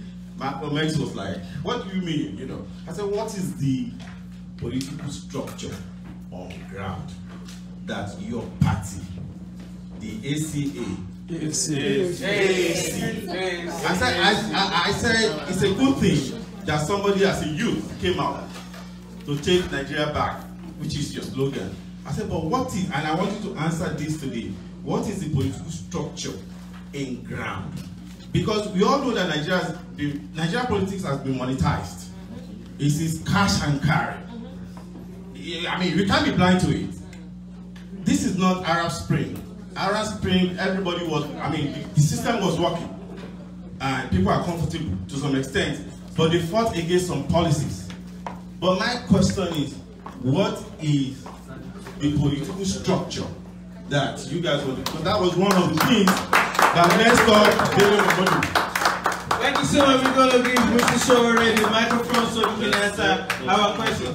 I'm thinking we think. Okay, let's take one more question. Yeah, I'm going to pass this microphone to you, sir. We'll do another round. Yes. Yeah, then we'll do another round. Go ahead, sir. Mr. Sowore, I'd like to welcome you to Columbus and to thank you for the opportunity of being here. You're really a blessing. In my book, you have an A+. That's right.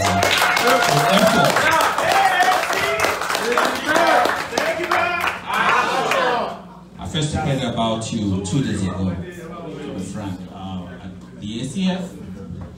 And what I told my colleagues is that I personally would never put my support behind any big name candidate in Nigeria. We do have a problem in Nigeria. Everybody knows about all kinds of problems. One of them is leadership problem. But guess what is bigger than the leadership problem we have in Nigeria? Followership. Followership is the biggest problem. It's not the leadership, it's not our leaders, it's we. That means me. That means you, each one of you. Mr. Sowore alluded to it earlier on. He said, remember during the crucifixion of Jesus, they brought in a convicted felon, a robber. And the people, the Pontius Pilate wanted them to choose between that man and Jesus. Who do I release to you? They said, release Barabbas to us, not Jesus. Crucify Jesus. I put it to you today. If you bring a straight, honest human being, he is uncorrupted. He does everything well. He is accomplished. He does everything well. Bring him on the one hand, and you bring somebody who is corrupt, who dishes out money, who everybody knows is a corrupt individual. Guess what people are going to vote for? The corrupt person. That is the state of affairs in Nigeria. Let us face it. My apologies, sir. Yes, sorry. So the question is, I do have faith. I've never met him I don't know him enough. But in my spirit, I have confidence in his abilities and confidence that he's going to do what he has said he was going to do. But my question is, in order to move past to the position, to be in a position where you can do these things, how are you going to, what's your plan to move over the hump, over the obstacle of overcoming there's recognition, the big name people that we do have in Nigeria. Thank you so much, sir. Thank you so much. So we're going to hand over the microphone to Omoyele Sowore himself to answer our questions. Thank you. Thank you very much. The question about the North Central, very solid question, and I will answer it this way. The Hausa Fulani plateau problem is like every other problem in Nigeria that started as a crime. You know, over control of resources, land, and tough. But something happens in between.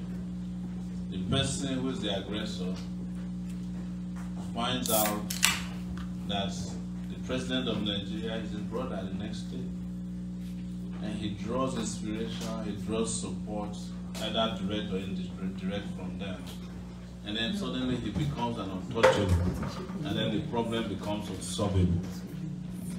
That is what has happened in that particular area. I went to a refugee camp. I won't call it internally displaced camp, it's a refugee camp on my way to Benue about 2 months ago.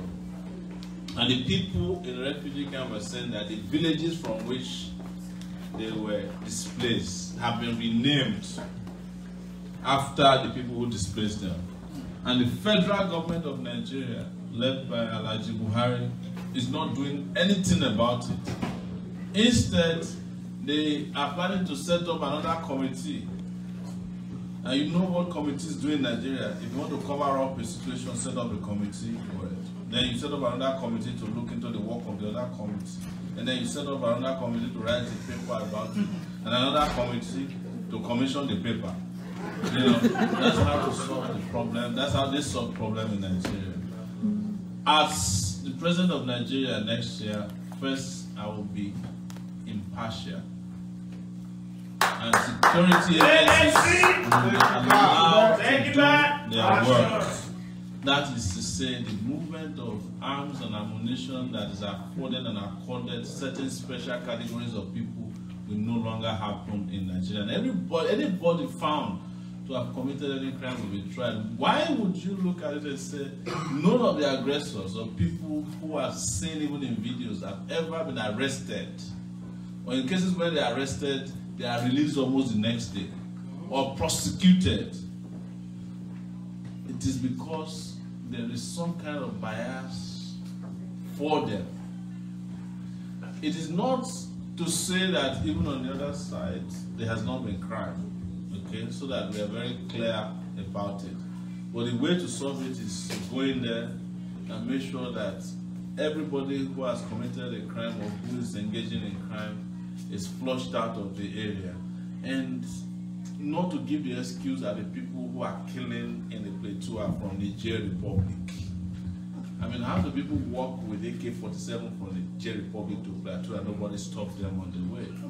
Right? What happened to our customs? What happened to our special task forces? I'm just giving you this breakdown because we know the solution to the problem, quite honestly. But we don't have the people who can solve the problem. If you want the blood to keep flowing in the plateau, you haven't seen anything yet until Buhari comes back next year. That's true. You know, that is how truthful it is. Because they are the ones who select the generals who are sent in to go and intervene. They know who to choose, who will not stop the problem. There have been instances, including interviews granted by even the governor of the state, that they have found people who are directly in the security services who are arming these aggressors against the people in the plateau and displacing them. And the government hasn't done anything about it. The only time they do anything about it is when elections are coming in that area and they'll call their dogs into a ceasefire. But the moment you have a Nigerian leader who is pan-Nigeria, who is not nepotistic, tribalistic, or blind to crime, you will find out that there will be peace in that. The same thing applies to Boko Haram. Do you know why I'm saying this? It happened in Niger Delta region before. The Niger Delta militants I heard about, so many of them, we knew them because that's where I come from. They were getting their weapons from the Nigerian army. I did a story about it on Sahara Reporters, and nobody disputed the story till today. So any crime you see, any terroristic activity that happens for a long time in Nigeria has official imprimatur involved in it. You have people at the top supporting these criminal activities. And the moment you shove them out of the way, you'll be surprised how quickly 50% of the problem will be solved. And the rest of the 50% will, of course, have something to do with leadership and being firm and assertive in curbing the excesses and bringing to trial and to justice people who are involved in this genocide that we're talking about. Last thing I will say is that whenever there's genocide in Nigeria, we must call it its right name and not try to hide or try to paper over it, you know. And that is what also hasn't happened in the Plateau. When they commit genocide, you say, oh, you know, it's fight between two communities. It's not. It's organized genocide. And the moment we don't give it that name, we'll be able to solve the problem. I'm speaking to you as someone who has actually traveled in a place recently. We traveled past the place on the road from Nasarawa to Benue recently. Was it, you know, Namakoti, and we still found splatters of blood on the ground. They just killed 20 people there. Frequently, these people you mentioned will come out of the bush onto the highway and just shoot people. They are still doing it. But you wonder, what is the place for little technology like drones to monitor their movements? Why can Nigeria security agencies use simple technology that police will take for granted here? Things that you can even buy on Amazon sometimes. They will never do it because Nigeria don't have leaders who didn't understand the place for this kind of tools and technology in fighting crime. So, you know what I say to people all the time when I answer these questions, I don't take too long. I don't want to expose all my strategies, otherwise they will steal it. They have no shame. The question about indebtedness of Nigeria. You see, honestly, debt is not a bad thing if your country is producing. America is the biggest debtor in the world. In fact, they had the debt counter in New York. It moves faster than your watch, you know. They are owing every damn minute. In fact, all of you that are sitting down here, you are debtors in America. The other own college loans, your credit card that you're carrying. You know, it's for a reason. But in Nigeria's own situation, we are not borrowing to finance production. We are borrowing to finance greed. And that is our biggest problem. The moment we borrow, the money is transferred from the state to private individuals who use it to do whatever they want. You cannot believe that 150 Nigerians are owing 5.3 trillion naira. These are monies they borrow from banks, and the Nigerian government took them over as toxic loans through AMCON. AMCON is the Asset Management Corporation of Nigeria. 150 Nigerians are doing, but you know what? They bought jets with it, they built mansions with it. Nigeria never collected the mansions from them. They will go and value a small house somewhere. In fact, one of the people owning Nigeria went and used a bridge in his village to use it as a collateral. A bridge owned by the Nigerian government. Ladies and gentlemen, Nigeria is a crime scene. And I'm serious. And until you bring a forensic president in the place. Yes.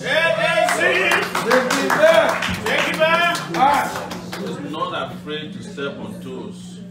We will not be able to pay back our debts, but the moment you put the country of Nigeria into a productive state, we will pay back our debts and we will be able to have debts that help us to even make our countries function better. That's why I said, you know, debt is not a bad thing depending on what you do with it. So we'll pay back, no question. But you know, for me, it's also philosophical. question is that the people who we are owing are also owing us. All this, yes, is to look at the balance of what you are taking from us and what we took from you. And we can, this might sound a little bit funny to you, but so many of these debts you are seeing, they were also given in bad faith. You cannot imagine somebody going out there giving loans to people like Babangida. You know he's going to steal it. You are supposed to be responsible also. When you want to borrow money here, they look at your credit history. They look at your ability to pay back. You cannot just give a credit card to a convicted thief and expect that he will be paying you back every month. No. They will ask you all these questions there. So these people that have been giving out debt, we have to also look at, giving out loans to us, we have to look at their motive. Particularly China, for example. You know, every time they talk about Nigeria is looking for Euro bonds and is oversubscribed, I laugh at them. People don't understand the reason why Nigeria's Euro bond is oversubscribed. It's because of interest rates. When America wants to borrow money from China, the interest rate is as low as 2%, sometimes it's 1%. When Nigeria wants to borrow money from China, the interest rate is 27%. How are you going to pay back the loan? That's why China may own a lot of African countries pretty soon. They have already started by taking over, airports. Before you know it, they will own your cooking pot. No, it's true. And so many of these idiotic leaders don't even look at the fine prints that they sign on to. They don't read the agreement of the loans. What do you expect also? Somebody who doesn't have a WAEC certificate, how can they read Chinese loan agreement? So it's very complicated though, but it is also the reason why we should be alarmed enough not to return any of these guys into a position of authority in our country. Number 4 question, you asked about political structure. We started a movement 8 months ago.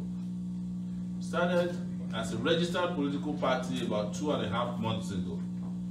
As of today, no, let me put it this way.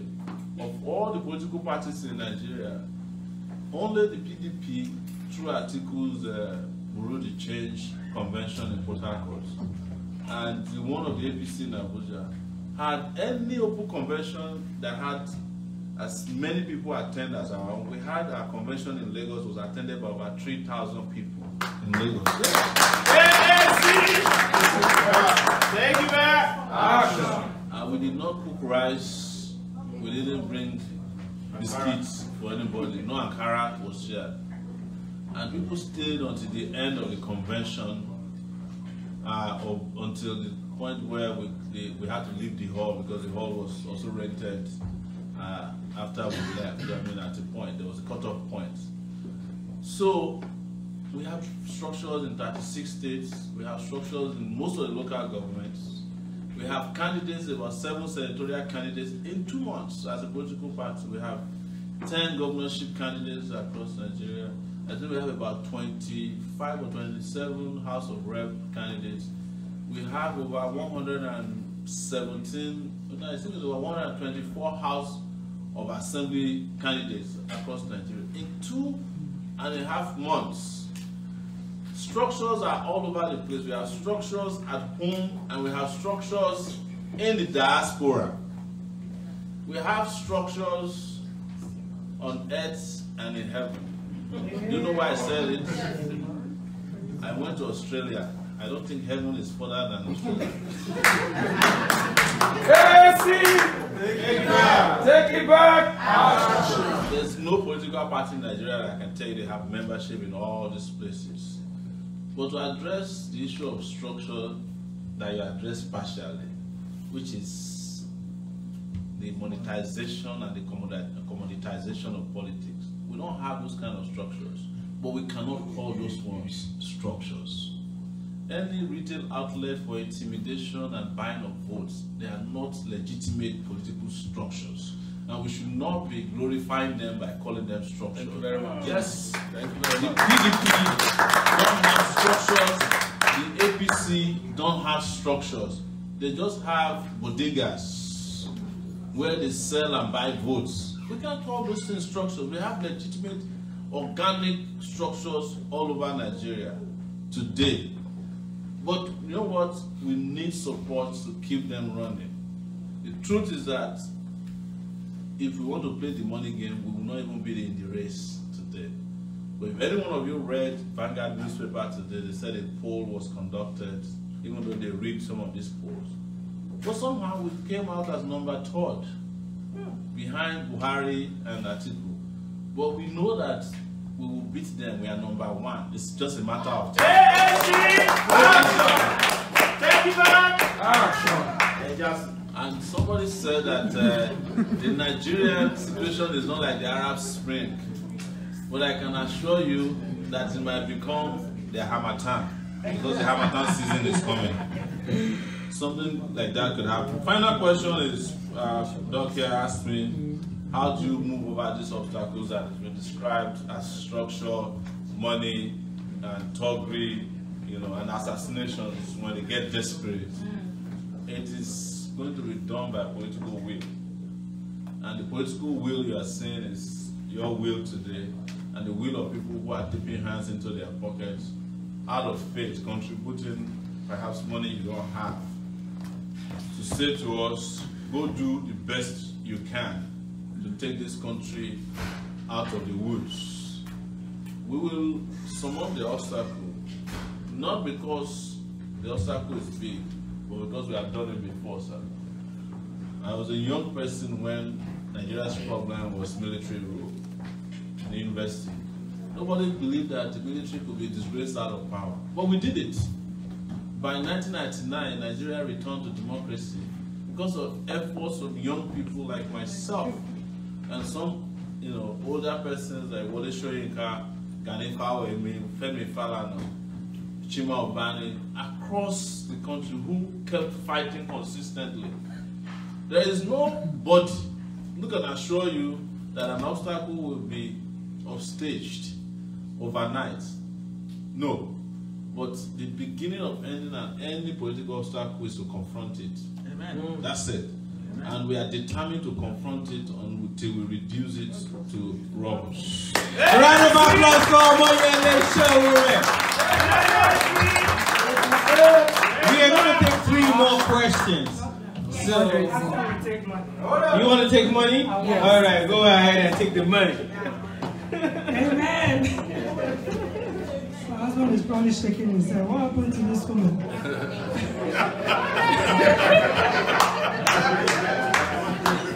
Really, he's a politician, but he's going like, what's going on with her?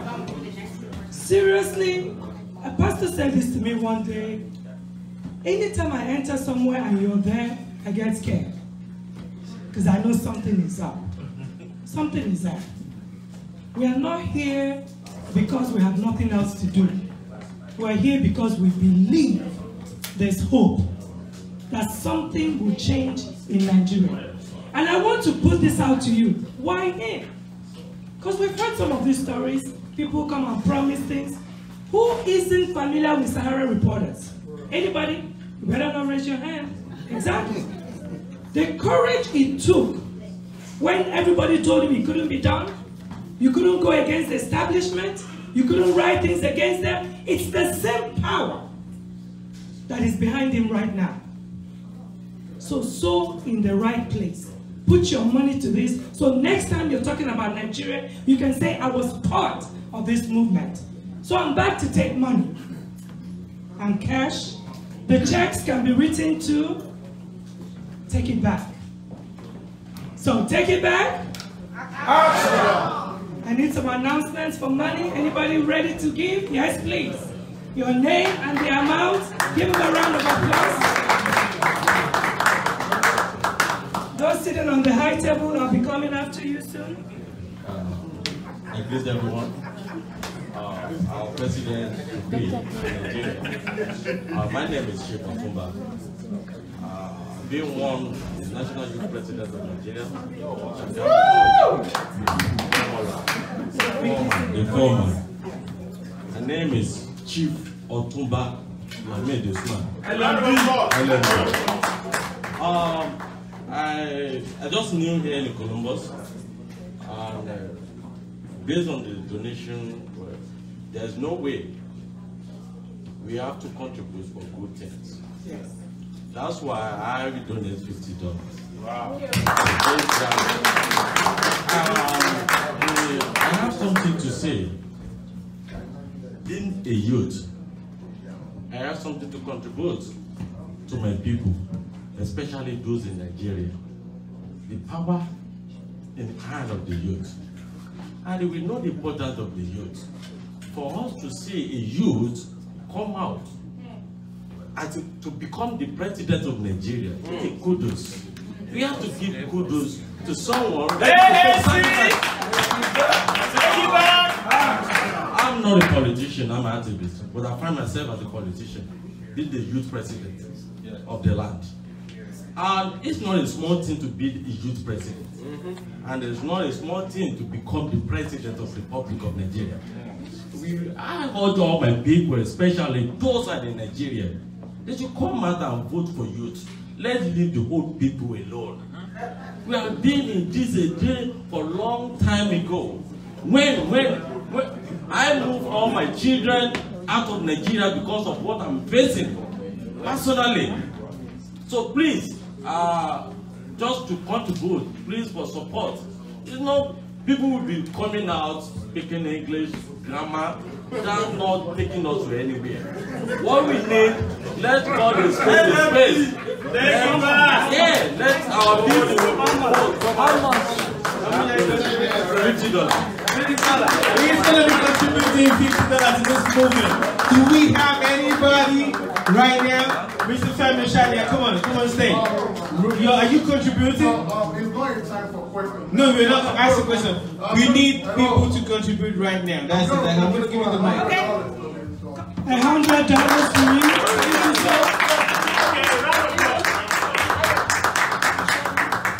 I'll be coming to you in a minute, so just get your check ready. What's in there? Just tell us your amount. My contribution is beneath. Okay.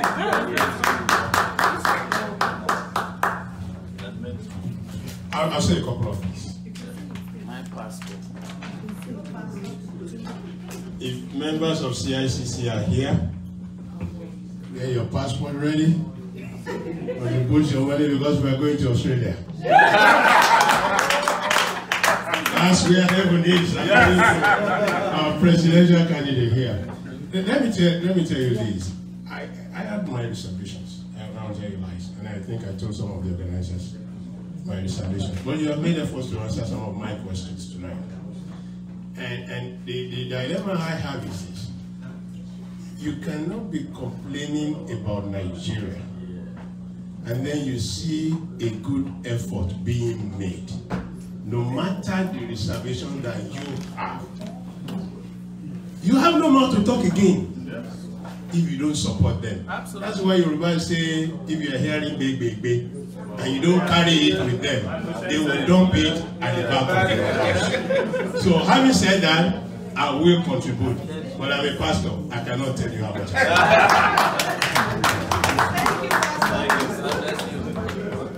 My apologies, sir. So, keep this cord, I'm so sorry. All right, thank you so much. So we're gonna take. Do we have anybody that wants to donate right now? Okay, yeah, sir. Yeah. Donations. Okay. Questions or donations? We're gonna take donations first before questions. Okay, let's keep up to the questions. And now we're gonna take Mr. Femi Oshadia first. Question. Yes. Osabia. Thank you so much, my brother, for putting that, straight. Thank you for someone talking my I appreciate that. My bad. Mr. Sowore, two things. One, like I said when we were doing the radio interview, I don't know you from Adams, but I've been following Sir Adams' program like doing my business. And I listened a lot to what you said, on and on and on, with Dr. Damages and everybody. You've been there. I don't want to say this, But I don't care whatever that happens. You know what? You've already distorted the revolution in Nigeria within those people. ANC! Takeitback! So I've already pledged my support to you, and it's not going to stop. You talked about we can also do some material things to Nigeria and all that. I've already talked to one of my guys back home.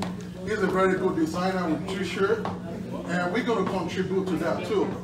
I don't know what it's going to be, but at least I've been thinking within 1,000 of that shirt to the progress.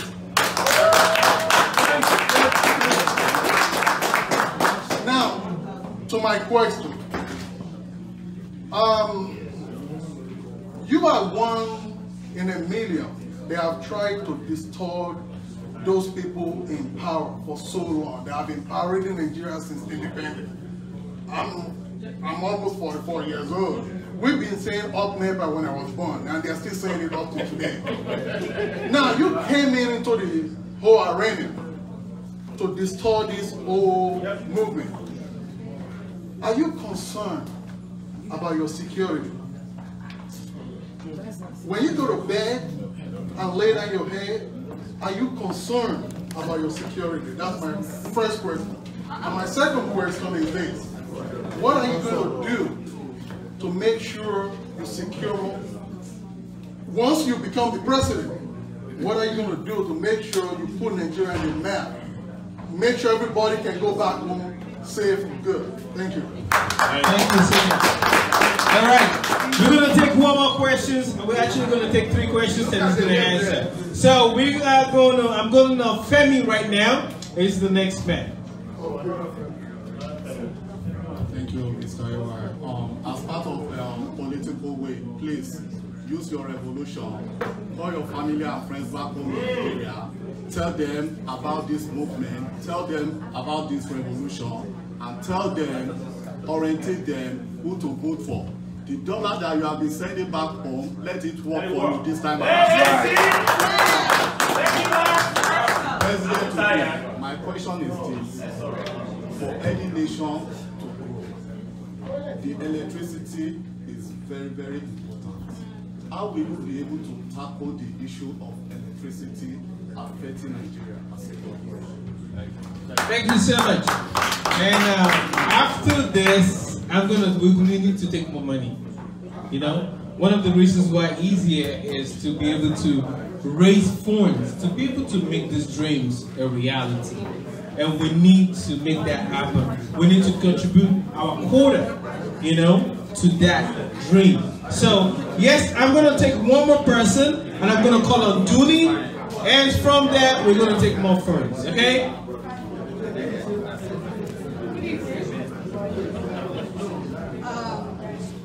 I was in Unilag, and I was there the very day in front of any young when they injected me.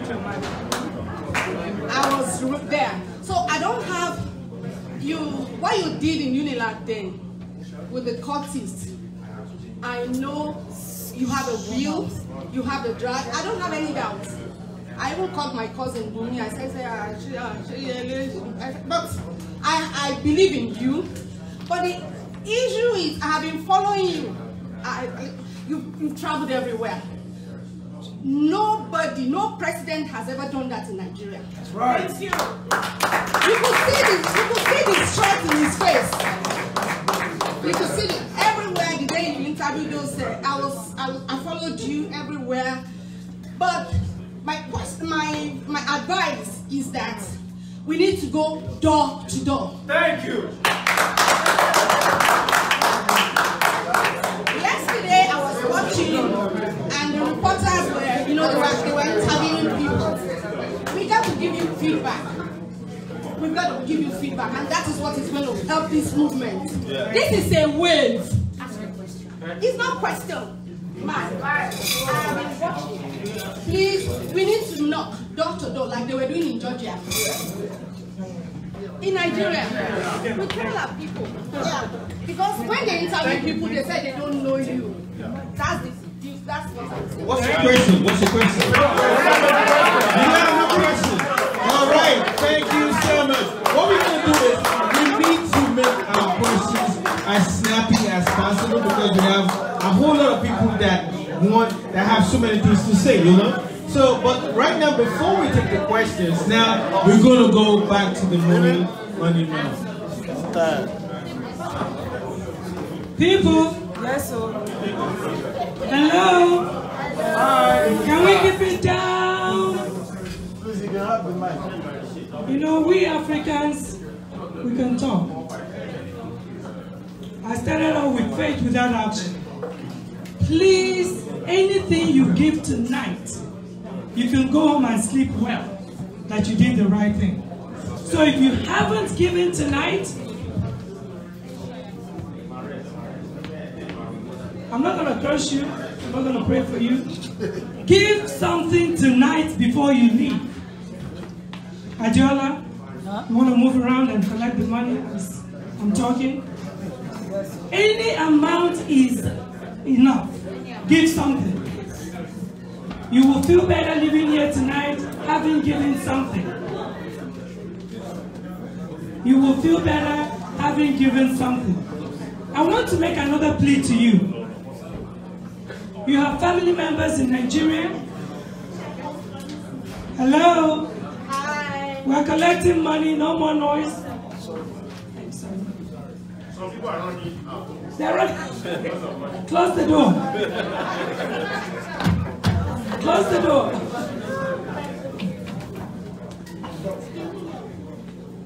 We are giving this to a good cause, so please give something before you leave tonight. Please.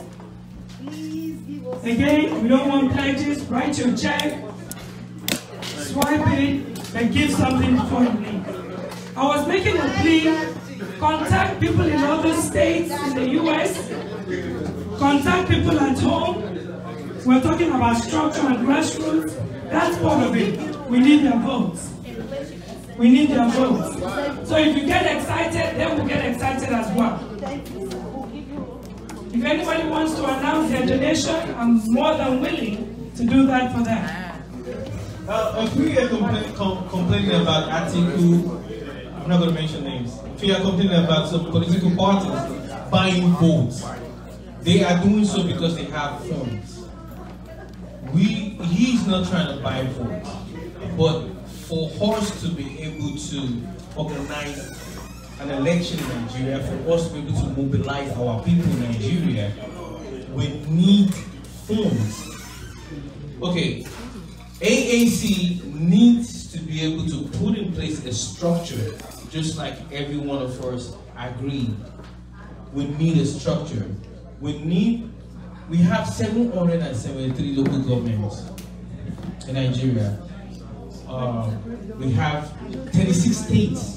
So for AAC to make a meaningful impact in this election, we need 773 AAC local government, AAC chairmen, right?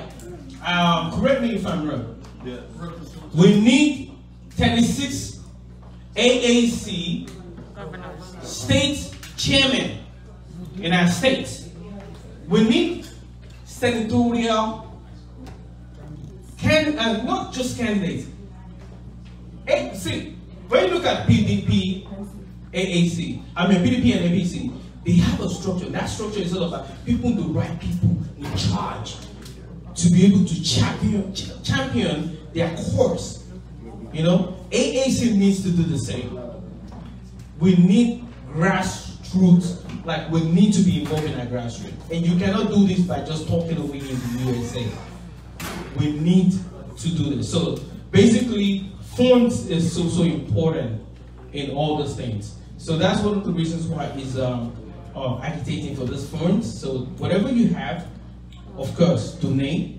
And we're going to move on to our next questions. I understand that you are thinking that, oh, how does he plan to do all those things? Question. Okay, then we're going to take more questions.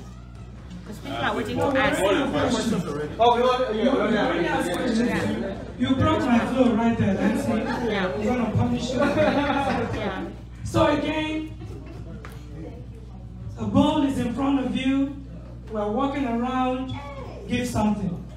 If you think about it, it takes money to travel. It takes money to get to all of us to give us this opportunity to hear him. And I know people are still coming, we're going tonight. People are still texting, they're coming. So please, as he begins to answer, we're going around and taking your money as well. Please do a supported thing tonight. Thank you. Let me say a few things before I answer your questions. And these things have to do with the fact that this is not our first time answering to a call. It just turns out that this is probably the closest call, to home. When Obama was running in this country, the people who are non-U.S. indigents, or well, we won't say citizens, but people who came, the diaspora community that contributed the most were Nigerians. In fact, not only did we contribute in Nigeria, they raised 2 billion naira for Obama that didn't get to Obama. Yes. They had Ankara that they called Obama Ankara. Yes, with Obama's speech. We took it, we put it on our head as we say it at home. So this is our first, and this is about Nigeria but not about America. Second is to let you know that you can also make donations on GoFundMe. It's gofundme.com/Sowore2019. We've raised almost $97,000 on GoFundMe so far, and this is something that Nigerians have been doing consistently. Some people have made over $2,000 donations since we started. They keep coming back and donating more. My friend also who left Yinka Obasa didn't want me to announce this, so I can't keep it to myself. He's going to donate $1,000 by January. He just left to go back to his city. What's the next city over from here? Not Indiana, I mean it's also in Cleveland, yes, he came from Cleveland. So, because I don't live in the US anymore, I don't know US cities anymore. So he went back to Cleveland. And we also have a local account in Nigeria, Zenith Bank account 100-602-3871. 100-602-3871. In case you have a local account in Nigeria and you have naira hanging out there that you can use to contribute. What we are doing is something that's never been done before. And one of it is Nigeria is used to taking from politicians. We are making Nigerians give for a political cause. And it's exciting a lot of people. In fact, the bulk of the naira donations we are getting are from people who have 1,000 naira, 500 naira here and there. And they're excited to give the money the moment they heard our message. And when you look at people who are making these donations, you will know that when you hear about ethnic division, it was created by our leaders to perpetuate their wickedness in us. When you hear about religious division, they do it on purpose to perpetuate the evil against our people. Our people don't care about ethnicity, they don't care about religion, they just want a better life. Yes. That's all they want. They want a fantastic life, they want to be able to live in Sokoto, live in Cross River, I mean Calabar, they want to live in Lagos. Wherever it suits them is where they want to live. But Nigerian leaders have deliberately put a wedge between these people because that is what makes things happen for them. I'll go back to the questions about concern for security. This is a question like this is one of my FAQs, frequently asked questions. But my answer is simple. Who in Nigeria is safe? No one. Nobody. So you are concerned about my security. What about the security of your father you left behind? Of your brother that you left behind? Of your sister who is there? Nobody is safe in Nigeria. You don't have to contest for office to be unsafe in Nigeria. It might be something as simple as just traveling on the road. A trailer will come and clear your vehicle and any vehicle around it. It might be just kidnappers. What they are, kidnapping has become such a terrible business in Nigeria. People are kidnapping for recharge cards. They'll kidnap you and say, if you send us recharge card, we'll release your mother. That's how bad it is. You know, I'm not exaggerating. You need to be in Nigeria. But the sad thing about Nigeria is that Nigerians have become numb. I have to tell you this. A lot of Nigerians have become numb to bad news. If someone dies in Nigeria, people just walk over the person. Yes, and move on with their lives. And it's part of the problem that is emboldening the bad leadership in the country. They know that no matter how bad you are, you will find somebody who will praise you for it. Nigerians know that Atiku is a thief. Of course. They know. They know that the money he's going to use for this election is the money he stole from them. They know that Buhari is lifeless. They didn't need Donald Trump to tell them that Buhari is lifeless. But they have become numb to whomever. They just say, look, whichever one wins, Nigeria will still be Nigeria, Gary. And the culture of instant gratification has destroyed our people. They want to collect their reward on earth. Nobody is planning to go to heaven in Nigeria to get reward, not even our pastors. I'm not talking about the ones here.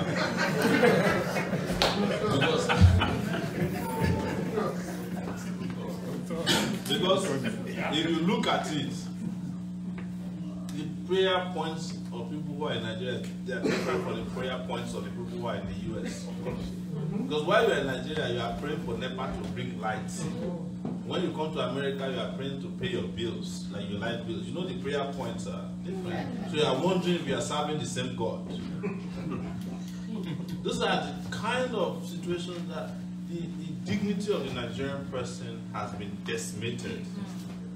And they know that the more they pound your dignity, the less you have self-esteem.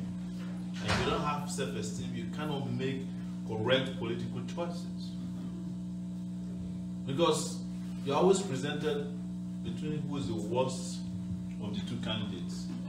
And that's why you hear in Nigeria people say, well, the angel I know, the devil I know is better than the angel you don't know. Meanwhile, they're surrounded by angels, but they prefer the devil. It's the thing you are hearing when they say, oh, we don't know Sowore.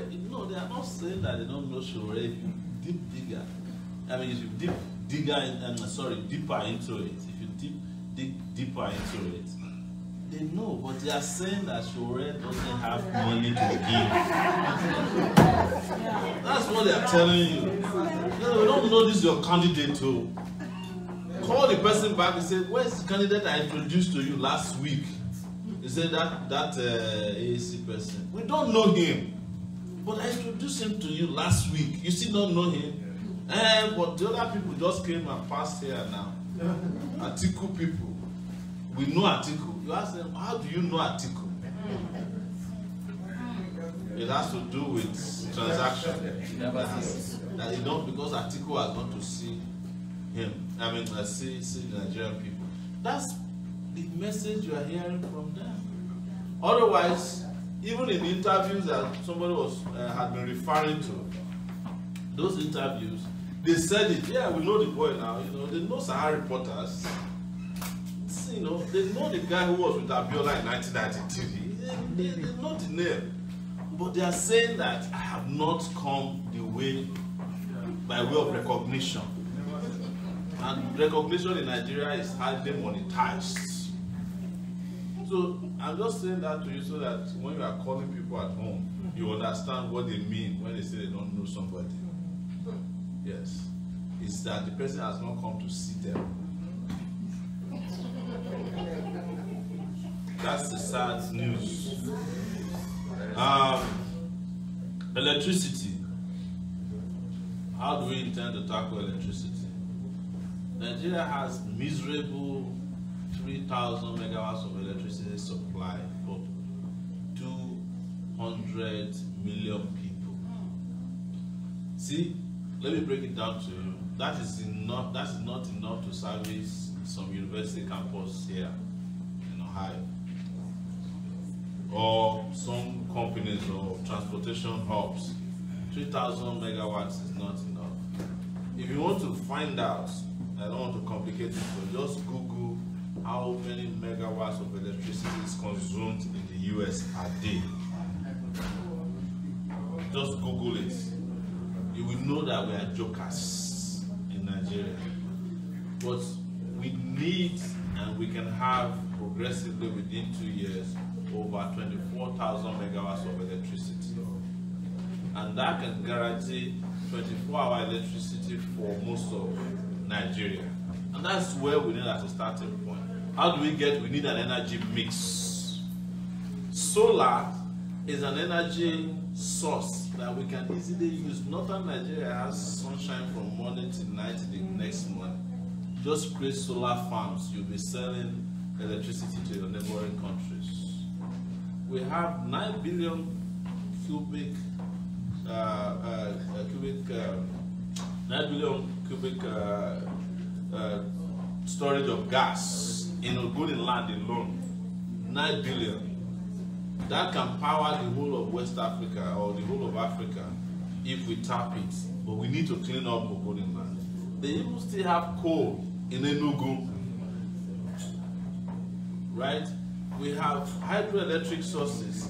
But the problem with it is that you give these people a chance to go and do it, they will not grow the electrical grid in Nigeria. The person who is selling generator can never give you electricity. It's as simple as that. It's not possible. You are asking a person who is running a private university to give you public education. You are wasting your time. You are asking a person who is bottling water to give you public water. You are wasting your time. His own understanding of providing water is to sell it. Atiku is the biggest source supplier of bottled water. They call it Faro water in Adamawa State.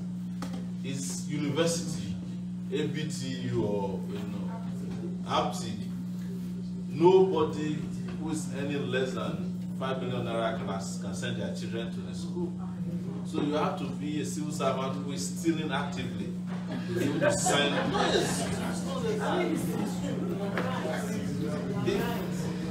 Before you can send your kids to the school, and you're expecting him to come and fix public university for you, you're wasting your time. If Atiku becomes the president of Nigeria, you put Nigeria on eBay. That's the truth. So, but the electricity problem can be solved. You see, what is annoying to me is that there's plenty of modern technology these days that can resolve a lot of Nigerian problems. But again, as I usually say, you cannot have analog brain leaders trying to fix a digital society. It's not possible. Their brain work backwards. Our own is working frontward. Take it back. Duni, thank you so much. It's great to see you after that many years for the University of Lagos. I agree with you that we need door-to-door campaign. But we also need you to do what we call door-to-door phone calls. Yes. Send messages. Let me give you a strategy that you don't know. You're on WhatsApp, right? Every day someone forwards a prayer to you in Nigeria. Yes. Nigerians are the biggest prayers in the world. You also send back your own message to them every morning. Each time you get a message, send back your own message back to them. These are candidates, and vote for him so that you'll be sending me less prayers. Because so many of the prayers that you get, God has already answered them by putting resources in Nigeria. But our people refuse to get off their knees after their prayers have been answered. So, please, do your own part. Truth is that the people at home respect our brothers and sisters in the diaspora. When you call them, they respect you, they believe in what you're saying to them, and you tell them, look, we can solve this problem by voting for the right guy. So it's a family meeting that you need to have over the telephone with your family members, over WhatsApp, over Facebook. Another strategy of Facebook that those of you who don't know should not ignore. If you're on Facebook, bad people will never leave your timeline. They'll write 20 comments. But good people never say anything. They'll be liking and reacting. In fact, instead of a good person to write something that is good, they'll call you and say, Sister Donnie, sorry, I saw something they wrote on your timeline.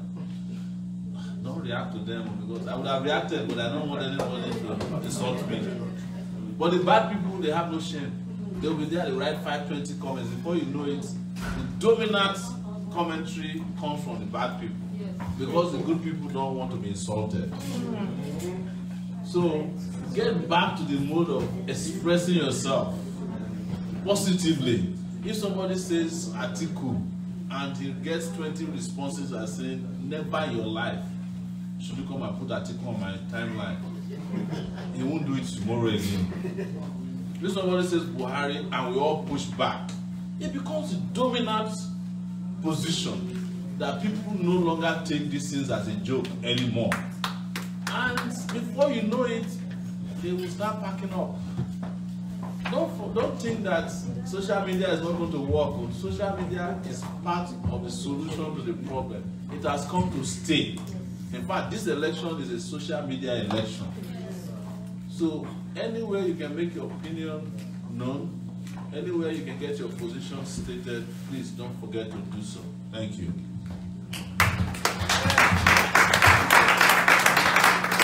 I know His Excellency is getting tired. I don't get tired. I don't know if you guys are tired. But I know something. We're going somewhere with this. I know something that will help revive. Wait, cool down. Cool down. I hear some sound of foreign currencies in the house. See, I told you you'll be smiling after that. We're in the US, we can take dollars. But if you're in Europe, you can take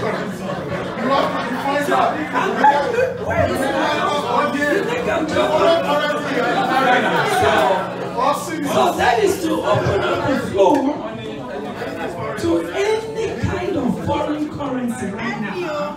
So it doesn't have to be in dollars. Foreign currency in naira. You don't wait now. So any foreign currency donations available? And initially, I was so excited when the youth came up. You know, but I got disenchanted at the point when all of you sort of went your way. But I was thinking that with that kind of coalition, you should be able to fight the hegemony of this cabal at the top. But then, I've now listened to so many interviews with them, and the reasons why they separated themselves. But this was about. Having said that, my wife lives in America. I live in Nigeria. I don't have currency in the US, but I'll give you 150,000.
I've heard a few people say they weren't really sure this was a fundraiser, so they may not have money.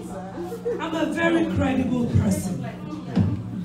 On that note, Adiola, I know we don't do pledges typically, but for tonight, sir, I am willing to take pledges because I'll come for it. I'll collect it. So if you have a pledge, talk to us and we'll take care of that. Also, the GoFundMe is available. So that's another way to give. I thank all of you who have given tonight, seriously. And it doesn't stop. We'll keep giving because we're moving towards the presidency, right? Yes, sir. All right. Any more money coming before we we are take a little break with questions? Yes, sir? Money? Okay, just to let you know, I went on it. Does anybody remember what I said when I went on it? Yes. Double. Hey, round of applause for me too, man.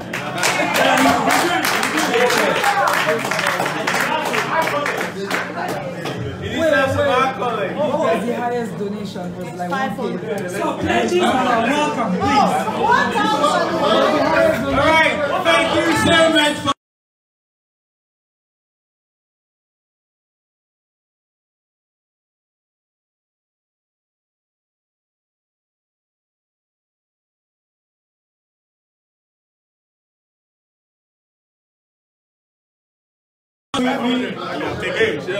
we do not have time to waste, and we're going to take more questions. And thank you so much for the kind heart, and it shows how much you love that country, Nigeria. Thank you so much.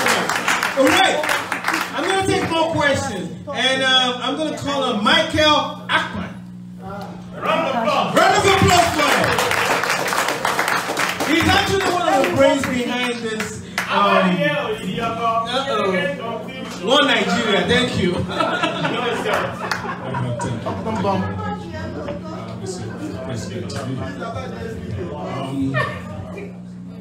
When my wife started,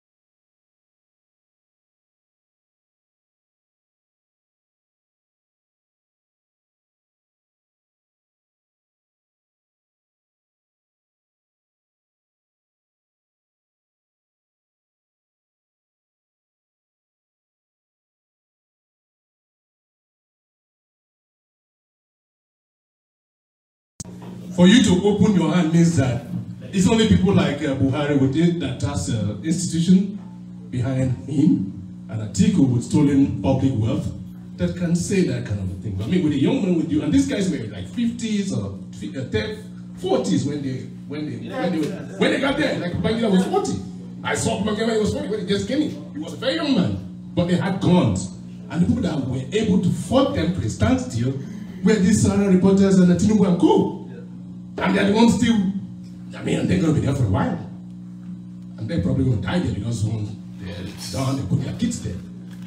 So I like your courage. And I'm going to stand behind you.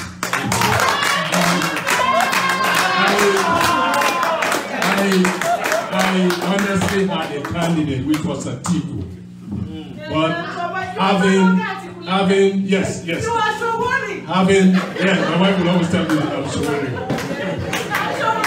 And I'll reply about it. But honestly, I have never, and that is me, broadcast my donation. Since I was born, I don't do it. Do it today. I always do mine anonymous. Yeah. But I'll do mine. And 1 million. You will hear from me as my wife. My question is this. Now, 99, when the Lagos State Governor, who was Tinubu then, when they were coming in, it was one of you guys that was fighting the military then. The military has not left power, they're still there. Yeah, that's right. They're still there, they're not going to leave. They're not going to leave, I'm serious. And the man is not willing to hand over right now. What happened in Osun State and Ekiti State and And that's going to be it, so Sowore can go take secrets. The first time he came to donate. Yes. What is happening to our country has just happened here. And I'm going to start with that. I never came here to ask any question. Have I asked you any question tonight? I only made a donation. All right? People who have even made lesser donations were applauded. I wasn't applauded. I gave you cash. Okay? No. That is late. I'm not accepting it now. But I am going to ask you a very question so that I don't take people's time. You might not know me. Somebody was saying, introduce yourself. I'm going to introduce myself very well now. We don't really have time. Listen, my name is Dan Alo. I am the former editor of Daily Independent newspaper. I am the pioneer editor for news called TV News in Nigeria. I've practiced both print and electronic media in Nigeria before coming to America. I'm an activist as well. Okay? We wrote the story that told you how Nigeria will never have a national airline, and it won't happen. No matter what you try. Sowore knows better. Let us answer the question, sir. Now, my question is this. AAC has been formed. What we have in Nigeria is politicians hijacking a movement. When APC was formed, people thought, oh, APC is good. But of course, tell me who in PDP didn't run for APC. They all run there. So when this movement is well grounded, what is the what are you putting in place to check that your leadership will not be bought? That is one. They will not hijack your party and then hijack this movement. This is what happened in 1999. The people that fought the military to a standstill, that Babangida stepped down, they were never beneficiaries of the democracy that we have till today. The military are still in power. And that is the reality we have on them.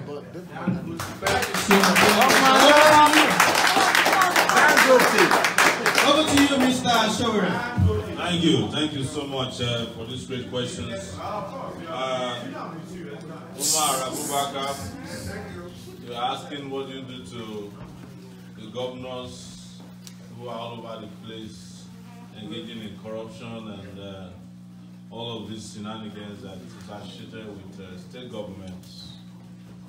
You see, the first thing we started with here in terms of conversation is that the justice system in Nigeria doesn't take justice to people and it doesn't bring them to justice.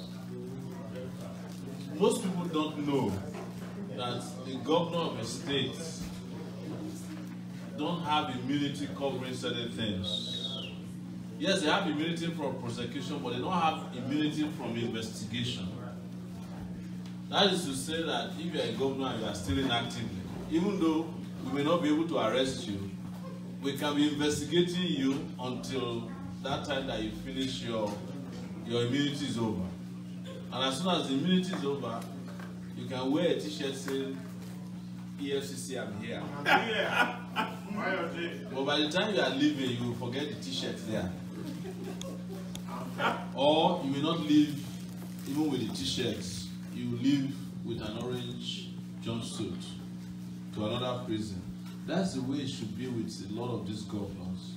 In fact, the people who abused Nigerian resources the most, apart from president, are governors of states. A lot of them are armed robbers. They are robbing their states, during the daytime. Daylight robbery is what governors are carrying out.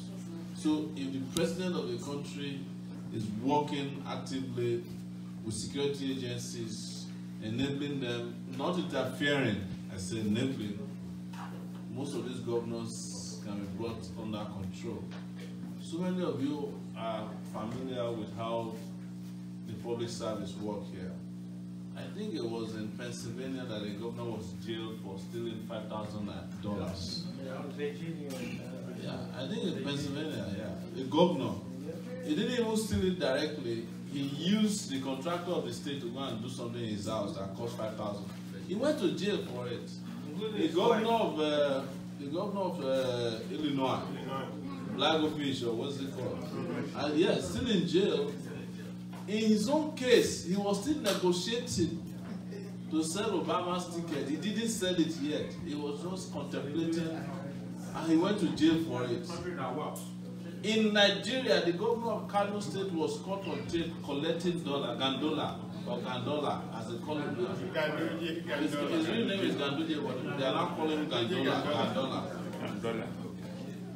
The man was caught on tape, not once, not twice, receiving dollars and putting it in his pocket, stuffing it in his cap. Nothing has been done about him. No investigation was carried out. In fact, President Buhari was praising him and saying that the man is a good man because he's completing projects that his predecessor abandoned. You cannot have that done. You can't have this kind of impunity happening and you expect the governors to feel that they are not under threat. You need a president in Nigeria that is not going to cover up any governor or cover up anybody for that matter. And this is why you need a Sowore in the presidency.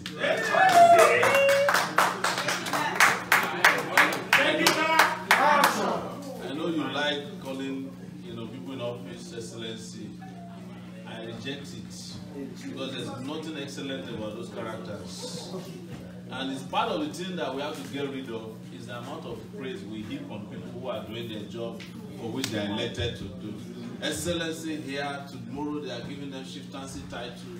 In fact, they don't have the time to do the job because society is distracting them with petty things. I've not seen many times an elected official that is reading policy documents. You know, they are walking around with walking stick, and somebody is carrying their boo-boo. They'll carry the boo-boo on the right, it will fall on the left, they'll carry it on the left. That's nonsense. It's that people who want to lead Nigeria must be people who are willing to roll up their sleeves and go to work day and night. And it hurts me as I'm sitting in front of you that we have not even attained the position yet. Because I feel like we should have started work by now. I say this all the time. There's something that hurts, that strikes me. Anytime I'm passing through a dual carriageway here, I'm like, how can we just uproot it and take it to Nigeria? If I see a good screw, I wish that I could just touch it and, use a bait.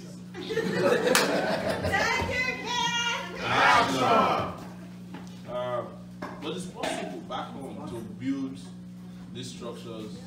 Because South Africa has got it. Even if you go to Ghana, we were the ones who were doing Ghana must go now in the 80s.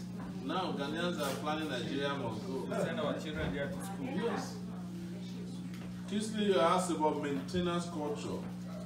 This is very true. But the question you should ask yourself is that Nigerians are maintaining facilities of other countries all over the world. In this country, there are Nigerians who are working at NASA. They are sending and shooting, things into the moon and the space every time.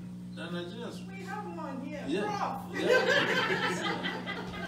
Dr. Dunaya. Don't put me on like that. He's a pastor, he's an expert. There is a Nigerian who was credited with taking out babies from the womb and fix the baby and put the baby. And the baby will be born perfect. And my reaction to him, we need him in Nigeria to come and remove the brains of our leaders. Put it back. Put it back.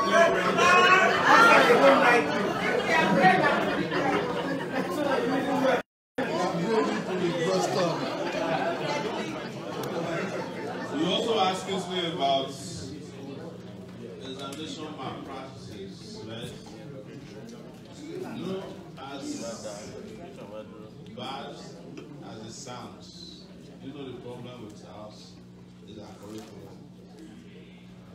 So I taught in the US for 8 years now. My first year, I had a little bit of Nigerian mentality. Came to class, you know, this is what you need to do to pass my class. I was very, very fair. You know, the dean called me after 3 weeks. He said, I need to see, I want to review your syllabus. He looked at it and he said, 40% for exam? Why? Reduce that to 20%. I need people to participate in the class. If people don't show up in your class 3 times during the semester, you have to remove them. So, in Nigeria, people don't go to class, they are looking forward to exams. You have to make it, you have to reverse that so that you make attendance and participation compulsory. Every class, I have to give a homework assignment to my students. And guess what? It's also a two-way traffic. As you are grading the students are also grading you. As an adjunct professor, if my grades are not good at the end of the semester, they will not retain me the following year. So it's a balance. But in Nigeria, everybody is going to write the exam. Exam is like 80%, if not 100%. I think it's 10% attendance. Then 90% or 80% exam. Then during the exam period, half of the students are in fellowship, the rest are in town looking for Babalawo to give them to go and pass the exam. And when they are so much under pressure, they hire mercenaries to write the exams for them. Because of course, our university are also not using technology. Yes, it's not security, it's not a matter of security anymore. In this country, I took, you know, we go and take law, I did LSAT before. You sit in front of a computer, there's no way you can cheat. It's technology. The thing is telling you right there, you know, this is the answer. If you look on the other right to you, the question on the other side is different from the question you are answering, or the way they order it. So you can giraffe all the way you want. There's no way, you are not helping yourself. But beyond that, in that room, there are videos watching you. So when you are going to be expelled, you'll be given the evidence that you cheated. So there's no room for all these things. But in Nigeria, at the University of Lagos, the classrooms don't even have ceiling fan. They are talking about computers. It's not even the students that are a problem as much as the professors who will say to you, look, you want to pass my class. You tell the girls, come and see me, tell the boys, come and bring something. So, yeah, it's a transactional process that has polluted the education system. But that can be fixed. We can fix it by reversing our curriculum. We can fix it by introducing technology into our university or even secondary school systems, right? My daughter, who is 11 years old, has got more books than the secondary school I attended in Ondo State. I'm not making it up, just my daughter. I went to my secondary school, there's no single book there. If you find it, it's that physics book of 1985. Then come. But in my secondary school, I still found the book Critiques, Common Mistakes in English. I watched you. Exactly. How can you be teaching people with common mistakes in English in 2019 and you expect them to compete? But lo and behold, even with the worst education system in the world, Nigerians are competing all over the world. That's the interesting part about it. It's a paradox.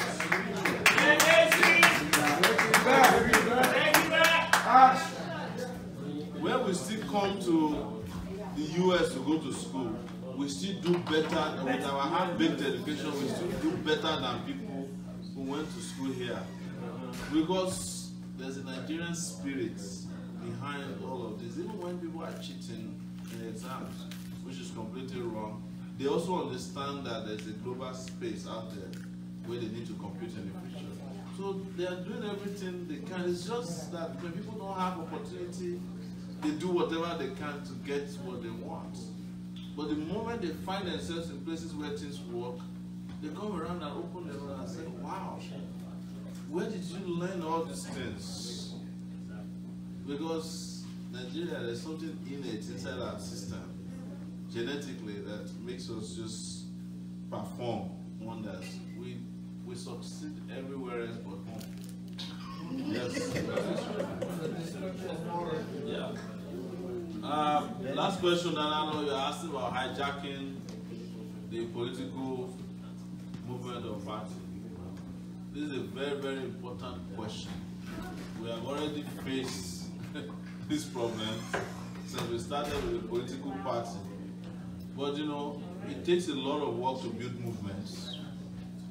And one thing you should understand if you are building a movement is to understand that your opponents, the government, will be interested in either decimating or hijacking the movement. And when you have veterans like us building movements, it's very difficult to hijack it. But that is not to say that we should rest on our hours or take things for granted. Movements have their own DNAs. And a movement whose time has come like this cannot be hijacked by anybody. I can tell you, they drive themselves, they lead themselves, and they deliver on their own promise. In this case, it's the liberation of the Nigerian people. And I can trust, I can tell you that our movement is doing very well, it's growing and building, growing very fast. The party is doing very well also. As you can see, we've been here for almost 3 hours now or more, right? And this is Sunday night in Columbus, Ohio. And everybody here, as I can see, you guys, you don't have any plans to leave this place. Yes.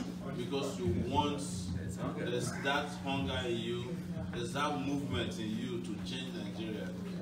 Because as I say, and I think I said at the beginning of this, we are like people who have been out there and seen the world and come to the conclusion that there's a better world back home, if only we can build it. All of us have seen the vanity of American life, right? You've driven the nicest cars, bought homes, lived wherever you want to live. But then you have to deal with depression because it's 6 months, it's cold, and you're like, this. Because this is not where you are meant to function optimally. That's the truth. This is not where you are meant to function. And sadly also, America is changing. One day, these guys might decide that even when you are a citizen, you are not part of them. So, even practically, it makes sense to start building a home you can all return to. Whether they drive you or they don't. Yes. On that note, ladies and gentlemen, I know you don't plan to leave, but I have to leave you. Thank you so much, Mr. Sowore. A round of applause for Sowore himself. And you know what? A round of applause for yourself, because you are making history right now. It's the beginning of a movement. It's the beginning of a revolution. And I can see the passion in every one of you guys. You want a better Nigeria, and you deserve a better Nigeria. And this is how we start. We got to start by putting our ideas together. We got to start by questioning our leaders. Atiku or whoever cannot just come and tell me, hey, this is what I want to do. You need to ask him, how do you intend to do this?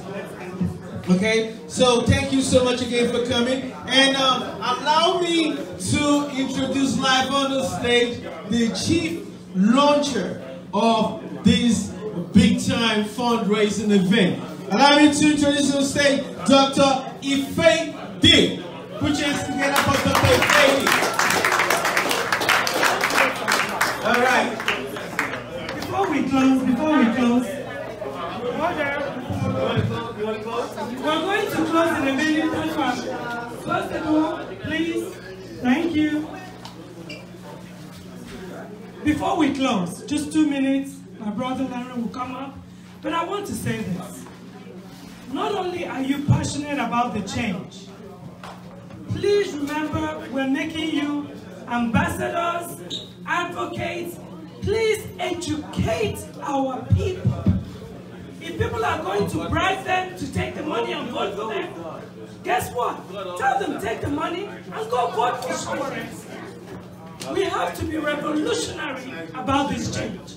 Let's not think it cannot be done, because it is being done. It is doable and we're doing it. And we're all now believers in this movement. So please stay with us and get it done.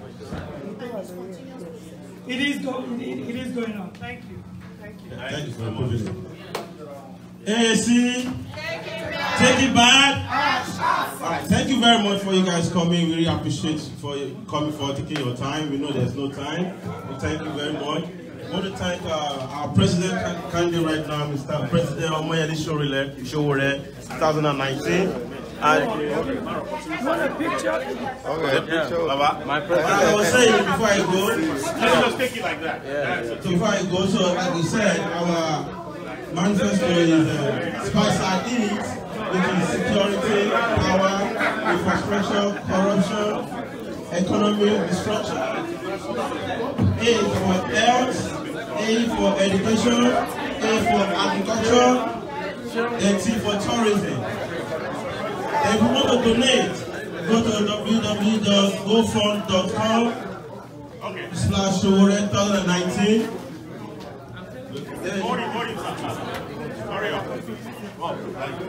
Alright, so as for me as a right here, I have my PVC. In case you don't know, I have my own PVC right here. I'm in business, so this is my PVC. So you guys go and collect your PVC as well. So thank you very much. I wish everybody safe journey. AAC, take it back.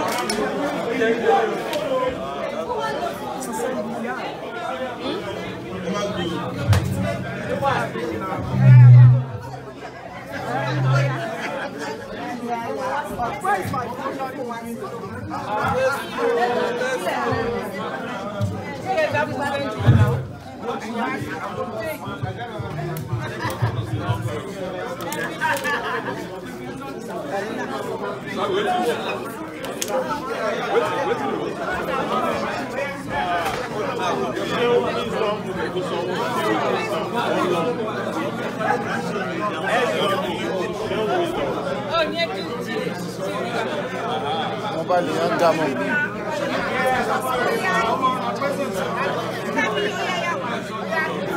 We're not showing you.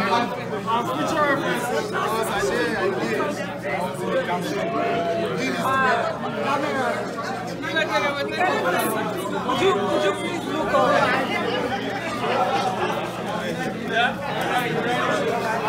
Sorry, can you please tell them to look at this? Oh, okay. You guys should look up. Excuse me, can we This is my PVC. Wow, but I mean business. Eh? No. This is not really.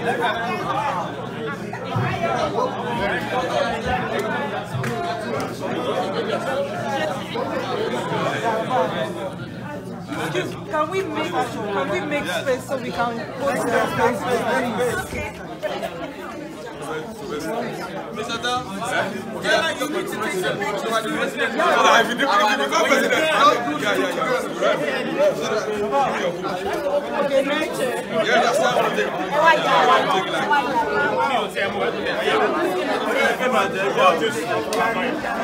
One day we'll get where you. You go there, let me take it.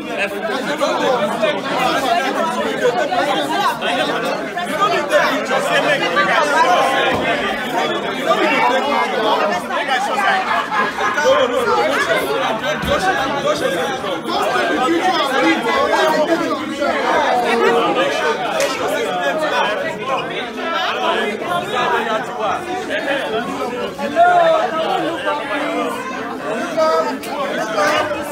Can we look up? Hey, shall I? So about t-shirts out. You need to take me in there. You take one just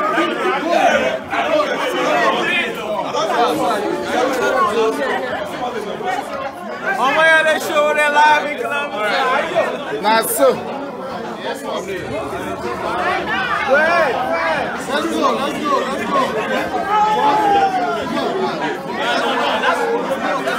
Show ya, Misha.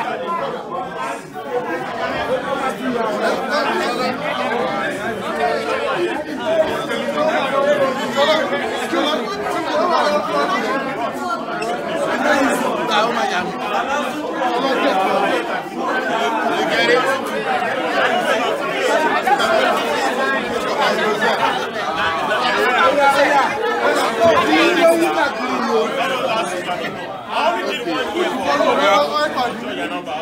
it?